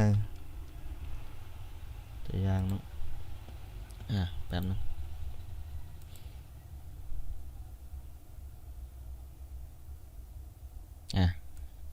โอเคเฮาได้แผนกอันนึงแล้ววันนี้เฮาก็เพิ่มแผนกตื้มได้เพิ่มขึ้นมาเนาะเพิ่มขึ้นมาตื้มอันนี้เป็นภายนอกตัวอย่างกวดภายนอกเนาะ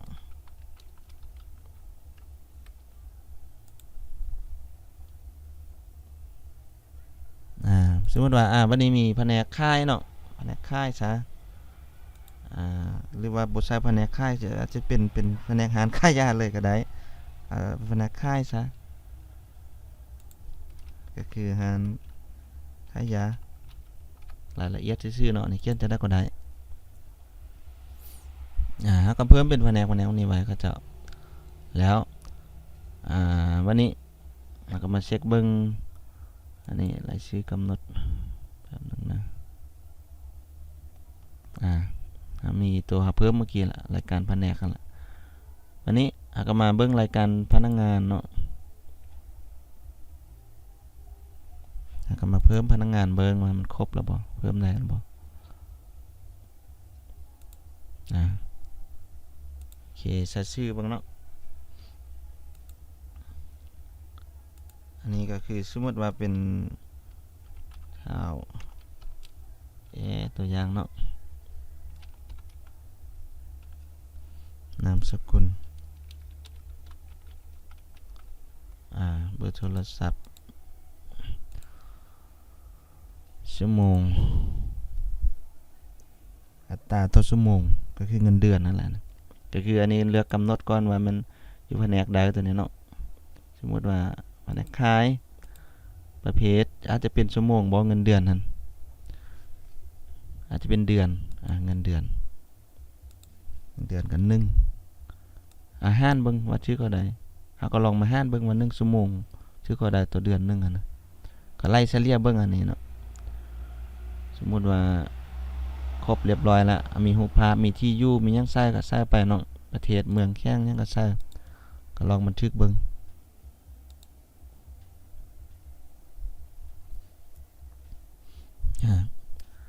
ฉะนั้นมันเฮาได้พนักงานแล้วเนี่ยเวลาที่เฮาจะไปออกเงินเดือนออกหยังให้เขามันก็จะง่ายบัดนี้ตัวอย่างเนาะเงินเดือนจัดการพนักงานเรียบร้อยแล้วอันนี้มันการเข้าร่วมก็คือมันเช็คเบิ่งว่าอันพนักงานเฮานี่มาเฮ็ดเวียกปกติบ่มันจะมีระบบเช็คเข้าอันนี้เนาะการเข้าร่วมกันเฮ็ดเวียกนั่นแหละ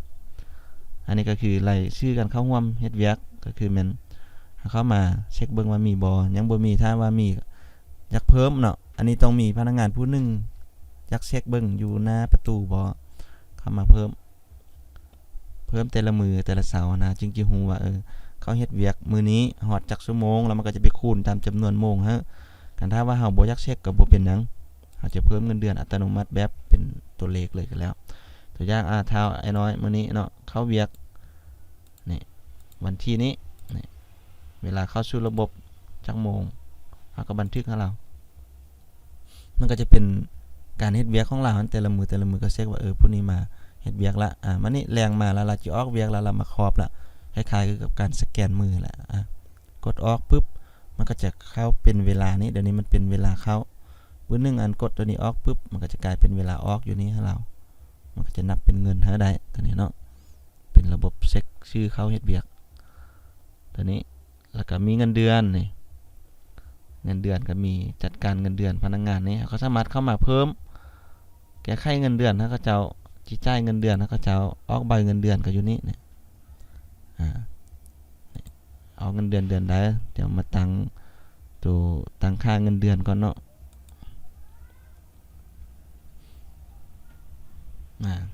แล้วก็มาเลือกตั้งค่าเงินเดือนก็คือมันเลือกว่าผู้นี้ประเภทเงินเดือนมันแนวใดตัวนี้เขาบ่ได้เพิ่มประเภทเงินเดือนเทื่อมันจะมีประเภทเงินเดือนด้วยแบบนึงนะ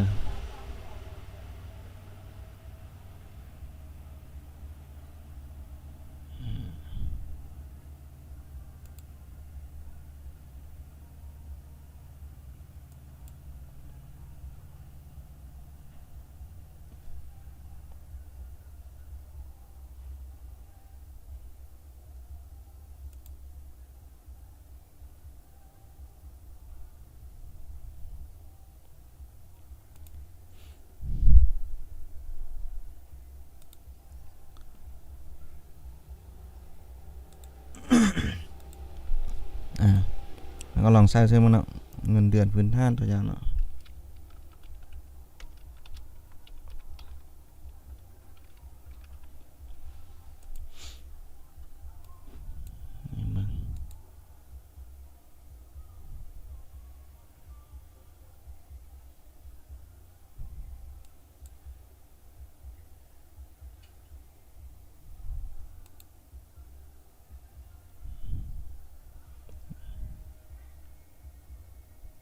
ค่าเงินเดือนแป๊บนึงนะ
นะตัวนี้ค่อย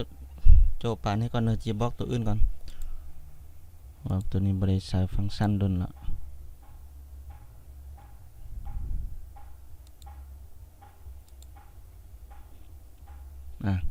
เบิ่งตัวนี้ก่อนเนอะเบิ่งตัวนี้แบบนึงก่อนตัวจัดการบัญชีไอ้ว่ามันตัวรายจ่ายเนาะอยู่วันเมื่อกี้แหละบริหารบุคลากรมันจะมีรายการค่าใช้จ่ายอยู่นี่เนาะอันนี้เป็นรายการค่าใช้จ่ายทั่วไปที่ว่าเฮาสิใช้จ่ายอยู่ในคลินิกบ่หรือว่าอยู่ร้านค้ายาเป็นค่าน้ำค่าไฟค่าอากรมันยังก็ว่ากันไปเนาะอยู่ในตัวนี้นี่ก็คือมันสามารถเพิ่มรายจ่ายได้ประเภทรายจ่ายเนี่ยอันนี้เพิ่มรายจ่ายแล้วก็รายการรายจ่ายเนาะตัวอย่างเอามาเบิ่งว่าเพิ่มรายจ่ายเบิ่งก่อนก็ซื้อเนาะสมมุติว่ามันมีค่าไฟฟ้ามีระบเอามาเช็คเบิ่งรายการรายจ่ายเนาะยังบ่มีเทื่อก็เพิ่มเนาะค่าไฟฟ้ามันก็บันทึกได้นะครับตัวอย่างเพิ่มเติมเนาะเป็นค่าน้ำตัวนี้จะเป็นรายการรายจ่ายบัดนี้เฮามาเพิ่มรายจ่ายเบิ่งมานี่คือสมมุติว่าเฮามีการสร้างรายจ่ายแล้วก็มาเข้ามาเลือกเนาะวันที่สร้างตัวนี้แล้วก็เลือกประเภทรายจ่ายค่าไฟฟ้าเป็นเงินโอนบ่เงินสดบ่ตัวนี้เนาะสมมุติว่าเป็นเงินโอนก็โอนธนาคารบัญชีตัวใดก็คือตัวนี้สมมุติว่าเป็นเงินสดก็เลือกเป็นสดแล้วก็ใส่จำนวนแล้วก็บันทึกอันนี้จะเป็นรายจ่ายประจำวันของเฮาหั่นจะเป็นค่าน้ำค่าไฟค่าอากรบ่หรือว่าค่าอื่นๆก็สามารถใช้ได้ค่าอาหารตัวนี้พอเข้าใจบ่ตัวรายจ่ายเนี่ย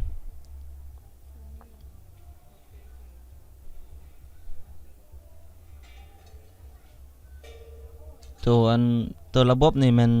ราคามันซื้อคาดเป็นเวอร์ชันแล้วตัวนี้เนาะซื้อคาดเป็นเวอร์ชันได้เวอร์ชันนึงมีแต่ว่าถ้าว่าเฮาออกระบบตัวมากมาก็จะมีแต่ว่าคิดไล่ราคามาต่างหากว่าอัปเดตเวอร์ชันใหม่มันชื่อราคาเท่าใดหรือว่าต้องการอยากเพิ่มฟังก์ชันแบบนี้ก็จะมาคำนวณเบิ่งว่าทึกเท่านี้เท่านั้นสามารถเฮ็ดได้บ่แบบนั้นเพราะว่าตัวนี้มันบ่แม่นราคาเช่าแน่คันเป็นราคาเช่านี่เฮาอัปเดตไปฟังก์ชันใหม่มันก็จะได้ฟังก์ชันไปนำแต่ว่าเป็นราคาซื้อค่าตู้แล้วก็คือจะได้ฟังก์ชันที่ว่าจำกัดเฉพาะรุ่นนี้เวอร์ชันนี้เท่านั้นตัวนี้เนาะ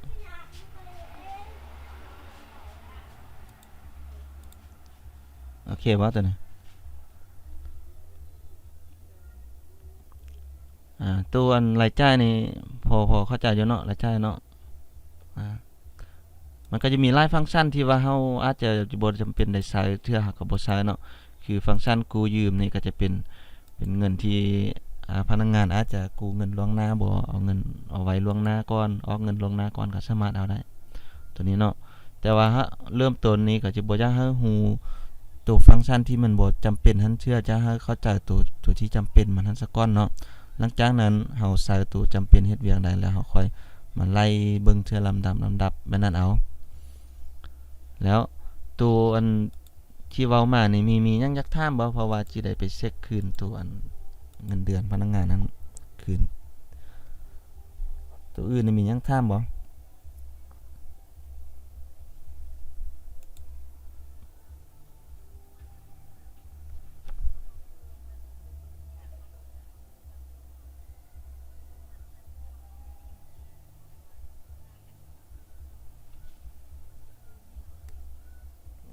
เฮาต้องได้พิมพ์เองหมดมีแต่ว่าเอาบาร์โคดเข้าซื่อๆเนาะทุกอย่างแม่นเฮาได้พิมพ์เองหมดมีแต่ว่าตัวเลขบาร์โคดนั่นเพราะว่าบาร์โคดมันมีตัวสแกนติดอยู่กล้องนะเฮากดสแกนปุ๊บมันก็ดึงแต่ตัวเลขบาร์โคดพออยู่ในบาร์โคดบ่มีตัวหนังสือมีแต่ตัวเลขมันจะดึงแต่ตัวนั้นเข้ามา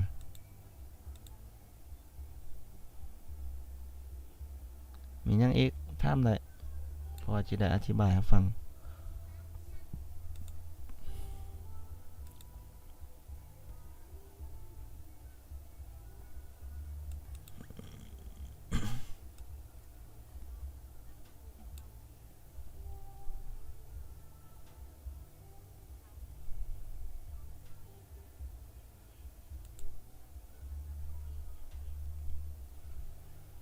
มันตัวเงินนี่มันตอนที่เฮาขายนี่มันจะแยกเป็นเงินสดเงินโอนได้แต่ว่าเวลาเฮ็ดบิลมาปุ๊บมันจะเอาตัวเลขรวมกันเข้ามาเป็นเงินตัวเดียวกันเลยก็คือมันเข้าเป็นเงินตัวเดียวกันบ่ได้แยกออกว่าเงินสดเท่านี้เงินโอนเท่านี้เนาะแต่ว่าเวลาเฮาไปเช็คแต่ละบิลเฮาก็จึงจะฮู้ว่ามันเป็นเงินโอนหรือเงินสดแต่ว่าที่เฮามันนับเป็นรายงานมันนับบ่ได้เนาะสิแยกกันไปเลยตลอดมันจะนับบ่ได้เฮ็ดได้แต่ตอนขายก็คือตัวอย่างหน้าค่ายที่เขาเบิ่งตึม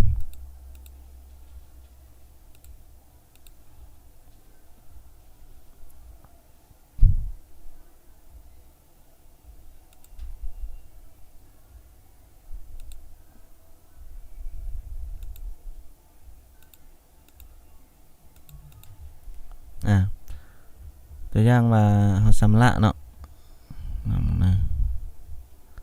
ชำระเงินสดตัวนี้เนาะเดี๋ยวตัวนี้บ่ได้บ่ตัวนี้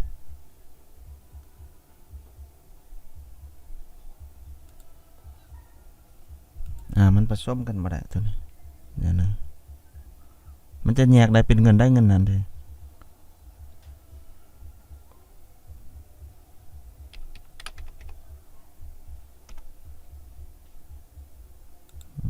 ธนาคาร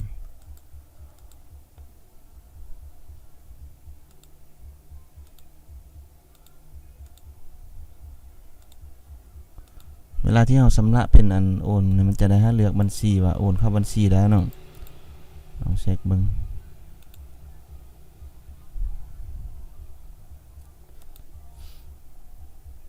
เนี่ย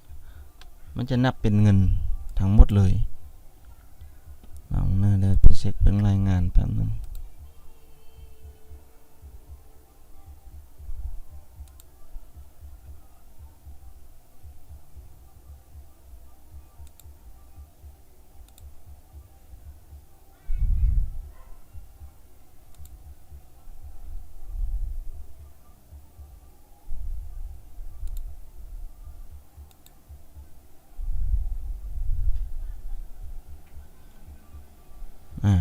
มันจะนับเป็นเงินทั้งหมดมันจะบ่ไปแยกฮะนะเบิ่งรายงานตัวจริงบ้างนึง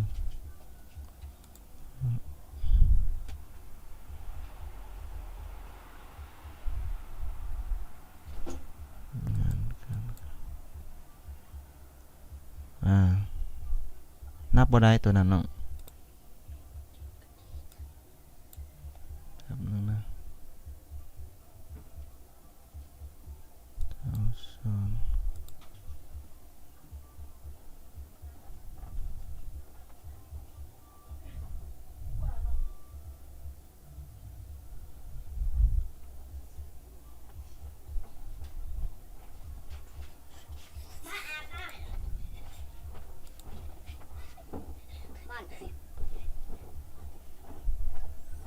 แป๊บเดียวนะเช็คเบิ่งเติมมานึง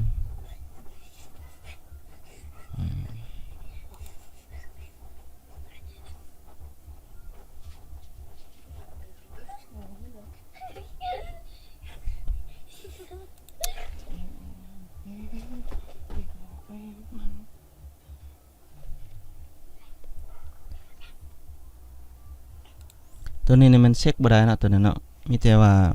มันจะเช็คยอดเงินนี่พี่ซื่อๆเช็คยอดเงินรวมเลยก็คือว่าเงินอยู่ในบัญชีเนี่ยมันยังมีเท่าได้แล้วเดี๋ยวนี้ก็คือคันเฮาหมายว่าเป็นโอนเงินเข้าธนาคารแล้วมันจะมาเช็คอยู่ในธนาคารรายงานแล้วก็มันมาเช็คอยู่ธนาคารแล้วก็มาเบิ่งบัญชีตัวนี้พอเฮาขายทุกเทื่อมันอาจจะโอนเข้าบัญชีตัวได้ก็มีแต่มันจะมายอดรวมไว้ให้อยู่พี่อย่างเดียวเนาะกับรายจ่ายคือกันรายจ่ายกันถ้าว่ารายจ่ายจ่ายจากบัญชีแล้วก็ถึกตัดจากบัญชีแต่มันจะมียอดรวมอยู่พี่เลยจะเป็นลักษณะมันบ่ได้แยกให้ว่ามีรายงานว่าคันค่ายมันสิมีโอนทำนี้แล้วก็มีอันจ่ายสดทำนี้บ่มีแต่เช็คยอดเงินในบัญชีเลยมีตัวอื่นอีกบ่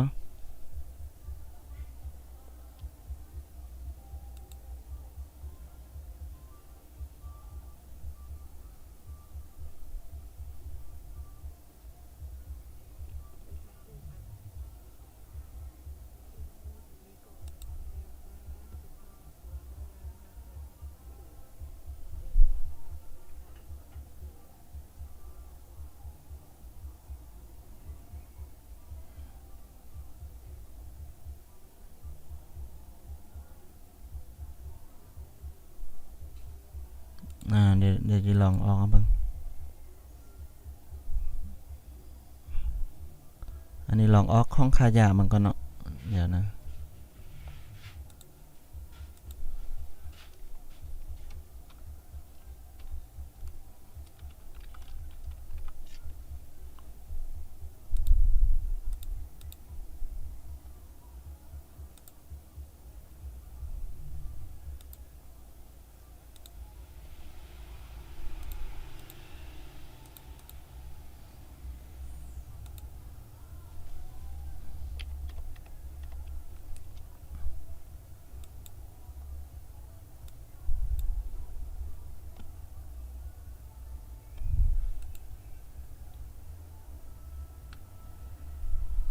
ตัวนี้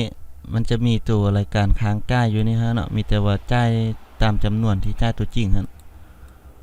ตัวนี้ 1,600 เขาจ่าย 1,000 กันเรื่อง600ตัวนี้เราลองไปเช็คบินเบิ่งมานี่เช็คเบิ่งบินการขาย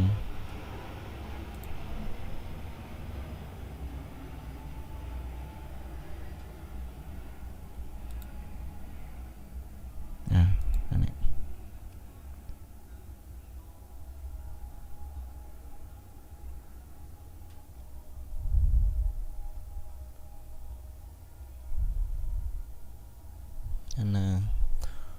อยู่หน้าบินมันจะรายงานอยู่แล้ว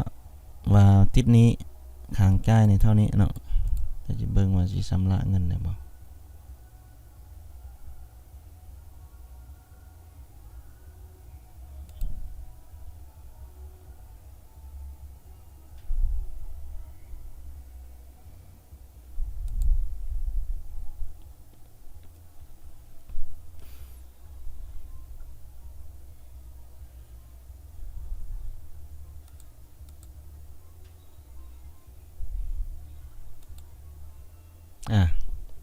ชำระใดคือกันเนาะ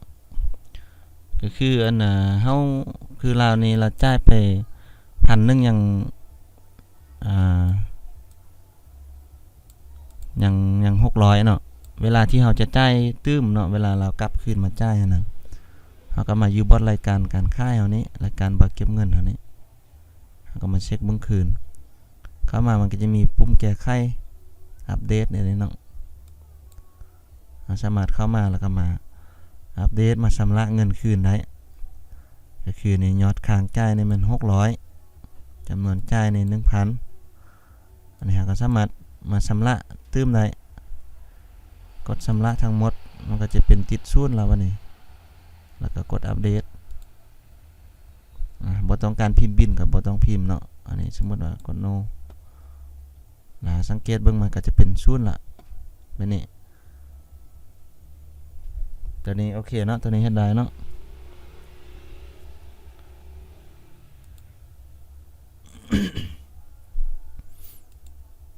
มีตัวอื่นอีกบ่อ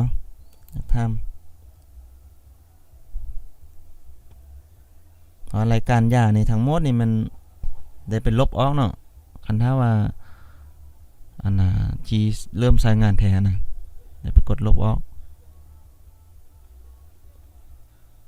ในการยาที่มีอยู่นั้นแล้วก็จึงค่อยเริ่มเพิ่มเข้ามาเป็นระบบ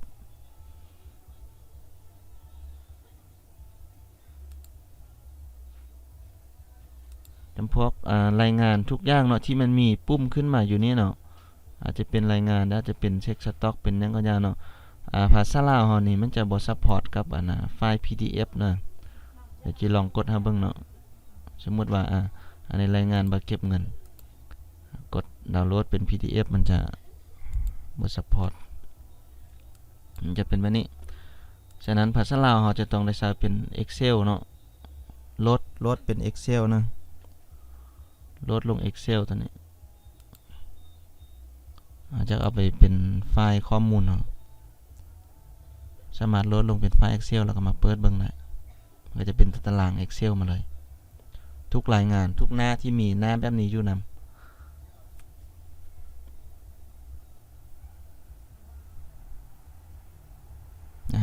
ก็จะเป็นแบบนี้เนาะมันก็จะได้ตารางขึ้นมาแบบนี้เลยตามตรงกับตารางที่เราเฮ็ดมาก็มีแต่มาเปลี่ยนฟอนต์เปลี่ยนหยังก็เฮ็ดเป็นรายงานไปหาหัวหน้าเบิ่งได้มันนี่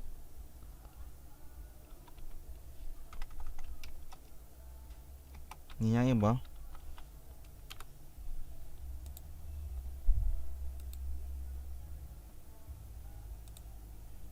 ตัวอันธนาคารนี่ก็มีแต่ว่าเพิ่มบัญชีแท้ใช่เลยเนาะ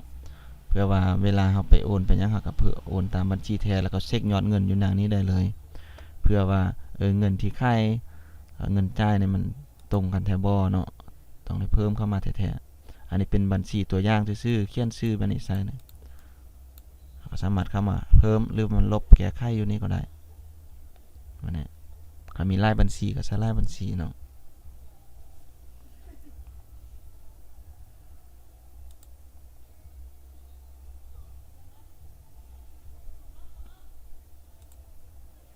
นี่บ่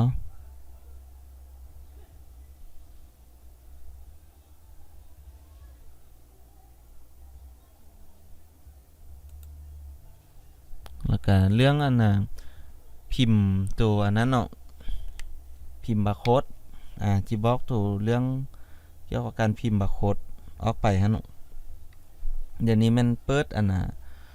ความที่อันมีอันโปรแกรมพิมพ์บาร์โค้ดนั่นน่ะจิบอกนะก็คือเวลาเราจะพิมพ์บาร์โค้ดมันอยู่ในหน้ารายการยานี่เนาะจัดการยามันจะมีรายการยามันนะมันมีรายการยาแบบนี้ความจริงบาร์โค้ดนี่เฮาจะใช้แบบนี้ไปเลยก็ได้แต่ว่าบาร์โค้ดมันจะบ่ละเอียดแล้วก็มันจะบ่งามบ่เท่ากับโปรแกรมที่มันมากับอันน่ะพรินเตอร์หั่นเลยมันจะงามกว่ามันจะชัดเจนกว่าเนาะก็เลยว่าต้องได้เอาไปใช้อยู่พุ่นสมมุติว่าเฮาจะพิมพ์บาร์โค้ดให้ตัวนี้เนาะกรณียาที่บ่มีบาร์โค้ดติดอยู่นะเฮาจะไปพิมพ์ใส่นี่เฮาไปกดบาร์โค้ดในบัดนึงเนาะผู้ที่มีอันคอมมีบาร์โค้ดลองกดมั้งนะมีอันโปรแกรมนี่นะสมมุติว่าลองเปิดหน้ามาซะเนาะเฮากดสับปุ่มบาร์โค้ดนี่ตัวนี้มันก็จะขึ้นมานี่มาเนี่ยขึ้นมานี่มามันก็จะเป็นตัวเดียวกันแหละเป็นยาตัวเดียวกันแต่มันเฮ็ดออกมา1 2 3 4 5 6แถวนี่12อันฉะนั้นเฮามานี่เฮาได้รหัสบาร์โค้ดมันเห็นบ่ตัวเลขเฉพาะทางท้ายนี่อันนี้เป็นรหัสบาร์โค้ดคือกับอยู่ในเจียมันนะแบบนี้คันเฮาพิมพ์บาร์โค้ดธรรมดาทั่วไปเฮาเอาไว้ยิงละลานี่มันเฮาก๊อปเอาแต่อันนี้เราเอามาเปิดอยู่ในอันนี้นี่ก็ได้อยู่หน้าจอหั่นมีบ่คอมที่ลงให้เป็นคอมเครื่องที่มีเครื่องพิมพ์บาร์โค้ดนั่นอันน่ะ80x40มีบ่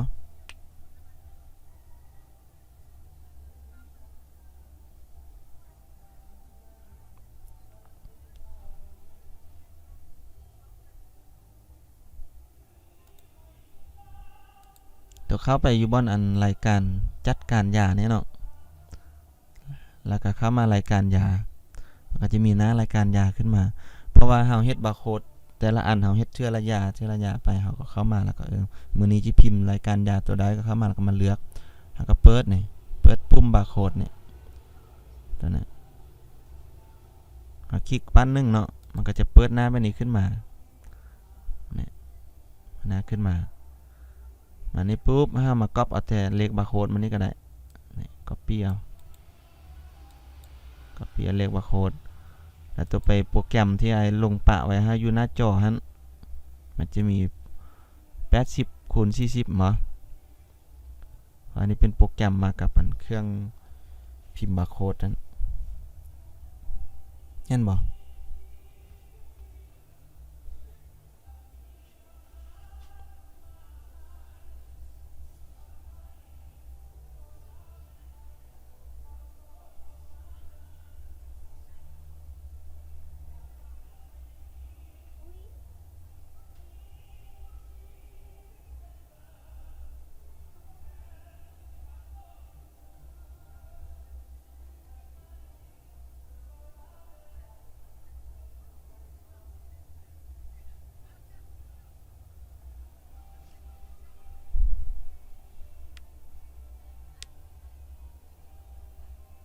บ่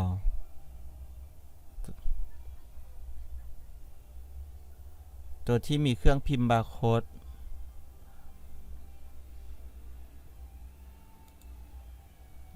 จัดการยาแล้วก็มาอยู่รายการยาเนี่ย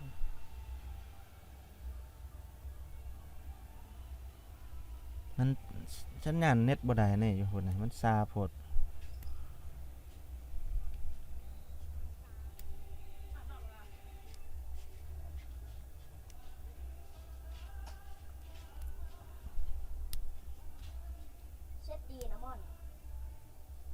มันนะเขาก็จะเอามาเปลี่ยนอันไส้แล่นเอาไส้แล่นอันของอันแคท6มาเนี่ยเพราะไส้แล่นทั่วไปเป็นแคท5มันซากับ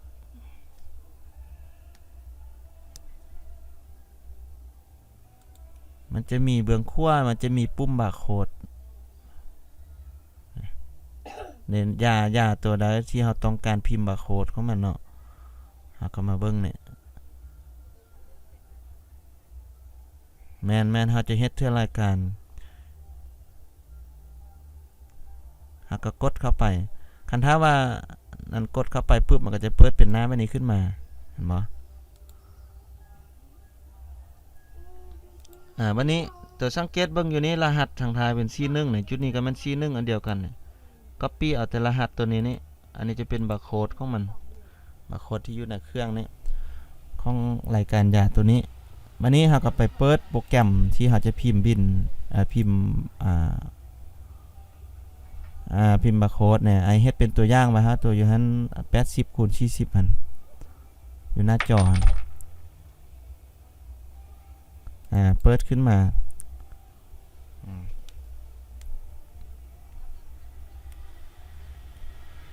แป๊บเดียวเดี๋ยวเฮาเอาตัวอันเล็กนี่ไปเปลี่ยนแป๊บนึงแล้วก็ค่อยสั่งปริ้นออกบัดนึงนะเปิดของบัดนึงก่อน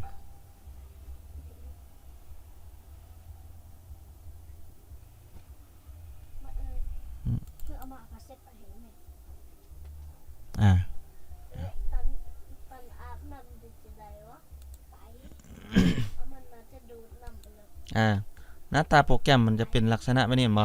มันก็บ่มีหยังหลายที่เราจะมาเฮ็ดแป๊บเดียวนะ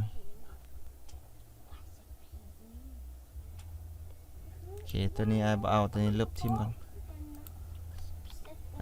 เนี่ยสังเกตเบิ่งว่าตัวเลขบาร์โค้ดเฮาคันถ้าเฮาอยากเปลี่ยนเนาะเฮาก็มีแต่มาคลิกขวามันนี่แล้วก็กดแก้ไขมันต้องเป็นภาษาอังกฤษบ่หรือว่าเป็นภาษาไทยกด edit หั่นนี่1 2 3กด edit แล้วก็เอาตัวเลขเข้ามาวางไว้นี่ลบตัวเก่าทิ่มวางนี้แล้วก็กดตกลงมันบ่นี่มันจะมีเลขบาร์โค้ดตกลงแล้ววันนี้ตัวกดสั่งปริ้นเลยนี่มีปุ่มปริ้นอยู่นี่กดสั่งปริ้นมันก็จะเลือกปรินเตอร์ในปรินเตอร์ของตัวจะเป็นรหัส 2408D นี่ตัวนี้แหละแล้วก็กดพิมพ์เลยแล้วก็มันก็จะออกมาตัวจักได้จักอันตัวก็ใส่ซ้ำเนาอยู่นี่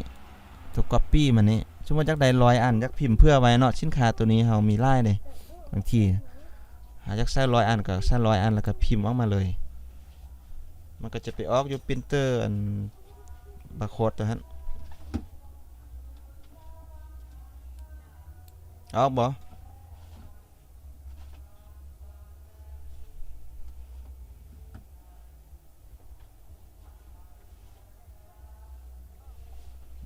โอเค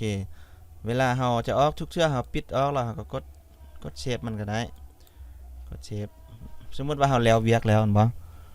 คันว่าบ่แล้วเทื่อแหละเฮาก็มาเบิ่งรายการยาเฮาตื้มว่าเฮาจะเอารายการตัวใดมาปริ้นเพราะว่าการปริ้นนี่อันนึงนี่บ่แม่นปริ้นแต่อันเดียวนะเฮาปริ้นเป็น100 200แล้วเฮาก็จึงไปรายการมาแบบนั้นแล้วก็ก๊อปเอารหัสมันมาใส่คือเก่าแบบนั้นเฮาก็จะได้สติกเกอร์นั้นไปติดอยู่ในบาร์โค้ดเฮาแล้วเวลาเฮายิงค่ายก็ยิงตามบาร์โค้ดนั้นเลยแบบนี้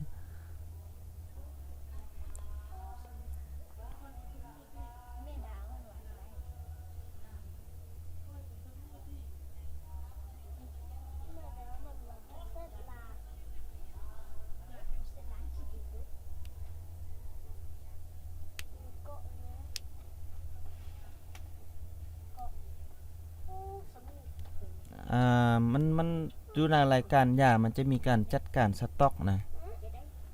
คันจะบ่ไปซื้อเขานี่มันบ่ได้นะ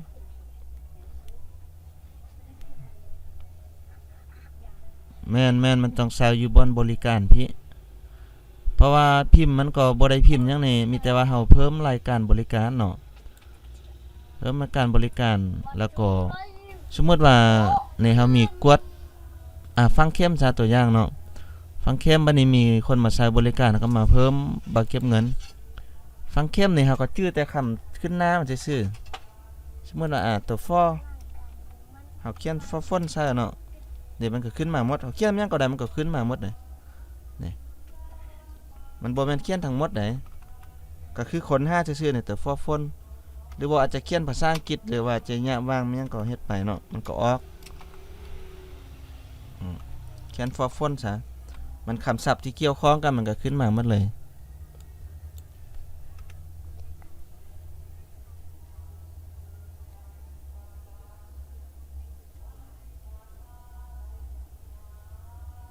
ว่าจุดนี้มันเป็น AC ถ้าเป็น AC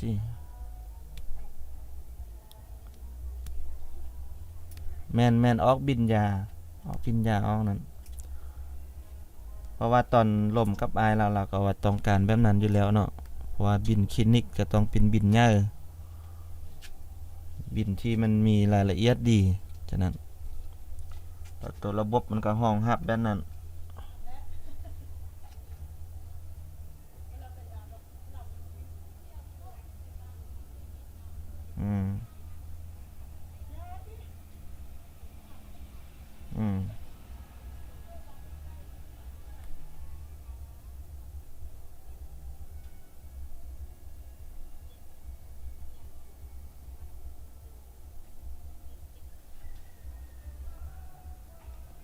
บ่ออกแหละคันเฮาปิ้นกับปรินเตอร์หน่วยที่มันเสียบอยู่มันจึงออกมาแหละเลนซักหั่น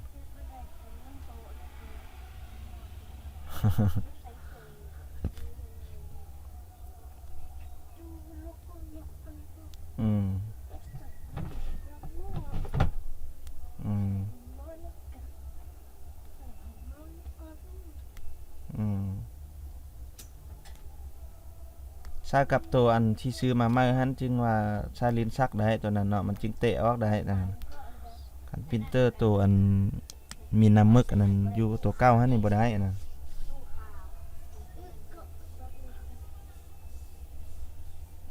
นั่นแหละมีหยังอีก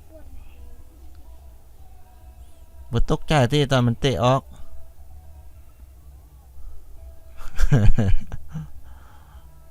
มันดีดออกแห้งเลยตกใจได้ผู้ได้ไปยืนมอน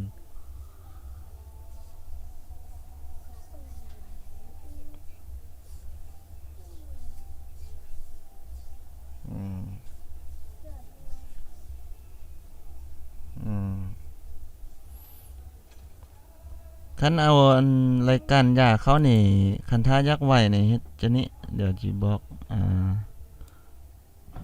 รายการยา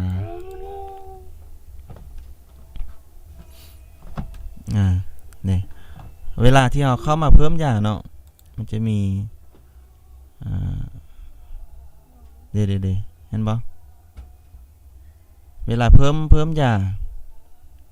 น้องเข้าไปบอนเพิ่มยานี่มึงแล้วมันจะเห็นว่าอัปโหลด CSV ตัวนี้แต่ว่าภาษาลาวเนี่ยบ่มั่นใจว่ามันสิได้บ่เนาะคันว่ารายการยาเป็นภาษาอังกฤษนี่โอเคได้หมดได้รายการยาหมวดหมู่เป็นภาษาอังกฤษได้จะนี่จึงได้เพราะว่าส่วนหลายระบบมันจะรองรับเป็นโค้ดเป็นอังกฤษคันถ้าเฮาพิมพ์เองนี่มันจึงได้นะคันถ้าว่ารายการยาหมวดหมู่ยาเป็นอังกฤษนี่โอเคใส่อันตัวนี้นี่ไว้สุดนี่ตัวอย่างอาจจะลองกดอัปโหลดนะเบิ่งอัปโหลดเข้ามามันจะมีตัวอย่างให้ดาวน์โหลดแซมเปิลเนาะก็คือเป็นไฟล์ตัวอย่างนะก็คือเราต้องโหลดตัวอย่างมันไปก่อนนี่มันจะมีโปรดักต์เราโหลดเอาตัวอย่างไฟล์เข้ามาเรามาเปิดเบิ่งนี่เห็นบ่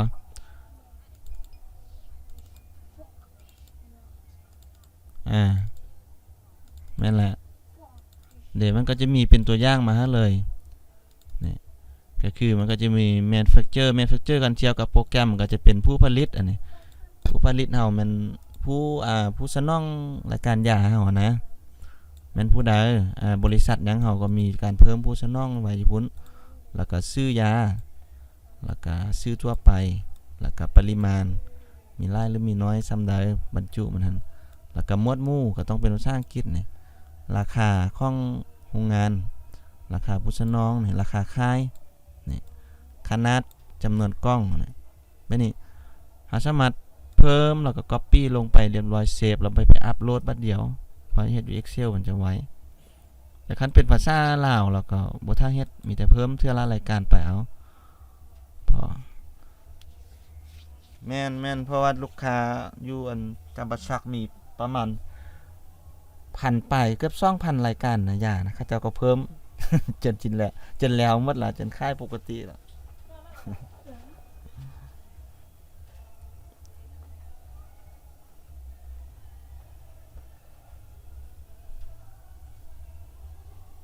จ้ะ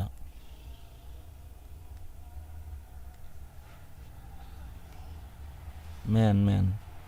เฮาอันบาร์โคดนี้เฮาไปยิงเอาอยู่กล้องมาคันถ้าว่ามีกล้องมีบาร์โคดแล้วเฮาบ่อยากติดเนาะเฮาไปยิงมันจะได้ตัวเลขมาแล้วก็ชื่อแม่งนี่เฮาต้องเพิ่มเข้าเองเขียนชื่อตามประเภทยาหั่นเนาะแล้วเวลาเฮาขายเฮายิงบาร์โคดตัวนี้มันก็จะออกรายการยาที่เฮาเขียนตามนี้ออกมา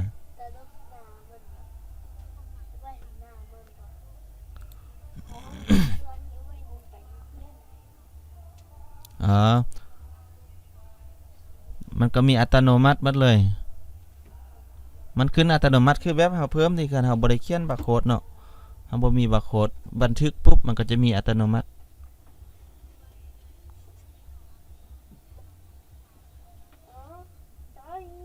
เฮาต้องได้พิมพ์บาร์โคดแล้วก็ไปติดอยู่กล้องยาเฮาแม่นนั้นโอเคมีหยังอีก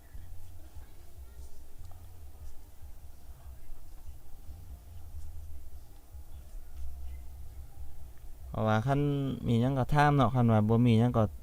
ทดลองใช้ตัวจริงไปเลยคันว่าเจอปัญหาอันใดก็ค่อย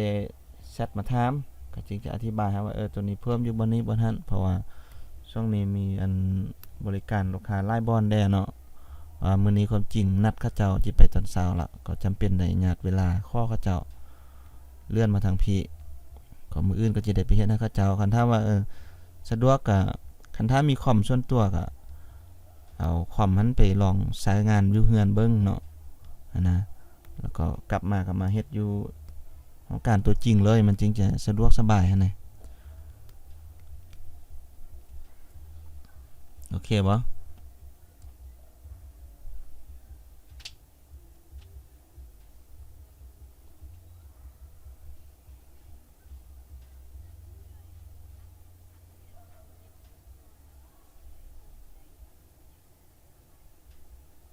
เจ้าเรื่องพิมพ์บิลพิมพ์บาร์โคดท่านก็เฮ็ดตามนั้นท่านเลยเนาะเพราะว่าพิมพ์บาร์บิลรับเงินมันตังไว้ทั้งหมดแล้วก็มีแต่สั่งพิมพ์ซื่อๆแต่บาร์โคดก็มีแต่พิมพ์ตามแนะนำท่านเลยแล้วก็ใช้เจียใช้หยังก็ใช้แบบนั้นคือกันปกติหมดแบบเดียวกัน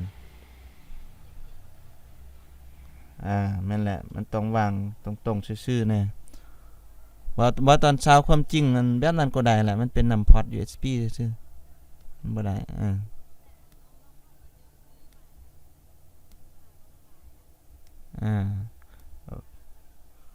โอเคคันนั้นก็สิได้พักไว้ส่ำนี้ก่อนได้ถ้าว่ามีหยังบ่เข้าใจก็ค่อยแชทมาถามเนาะโทรมาถาม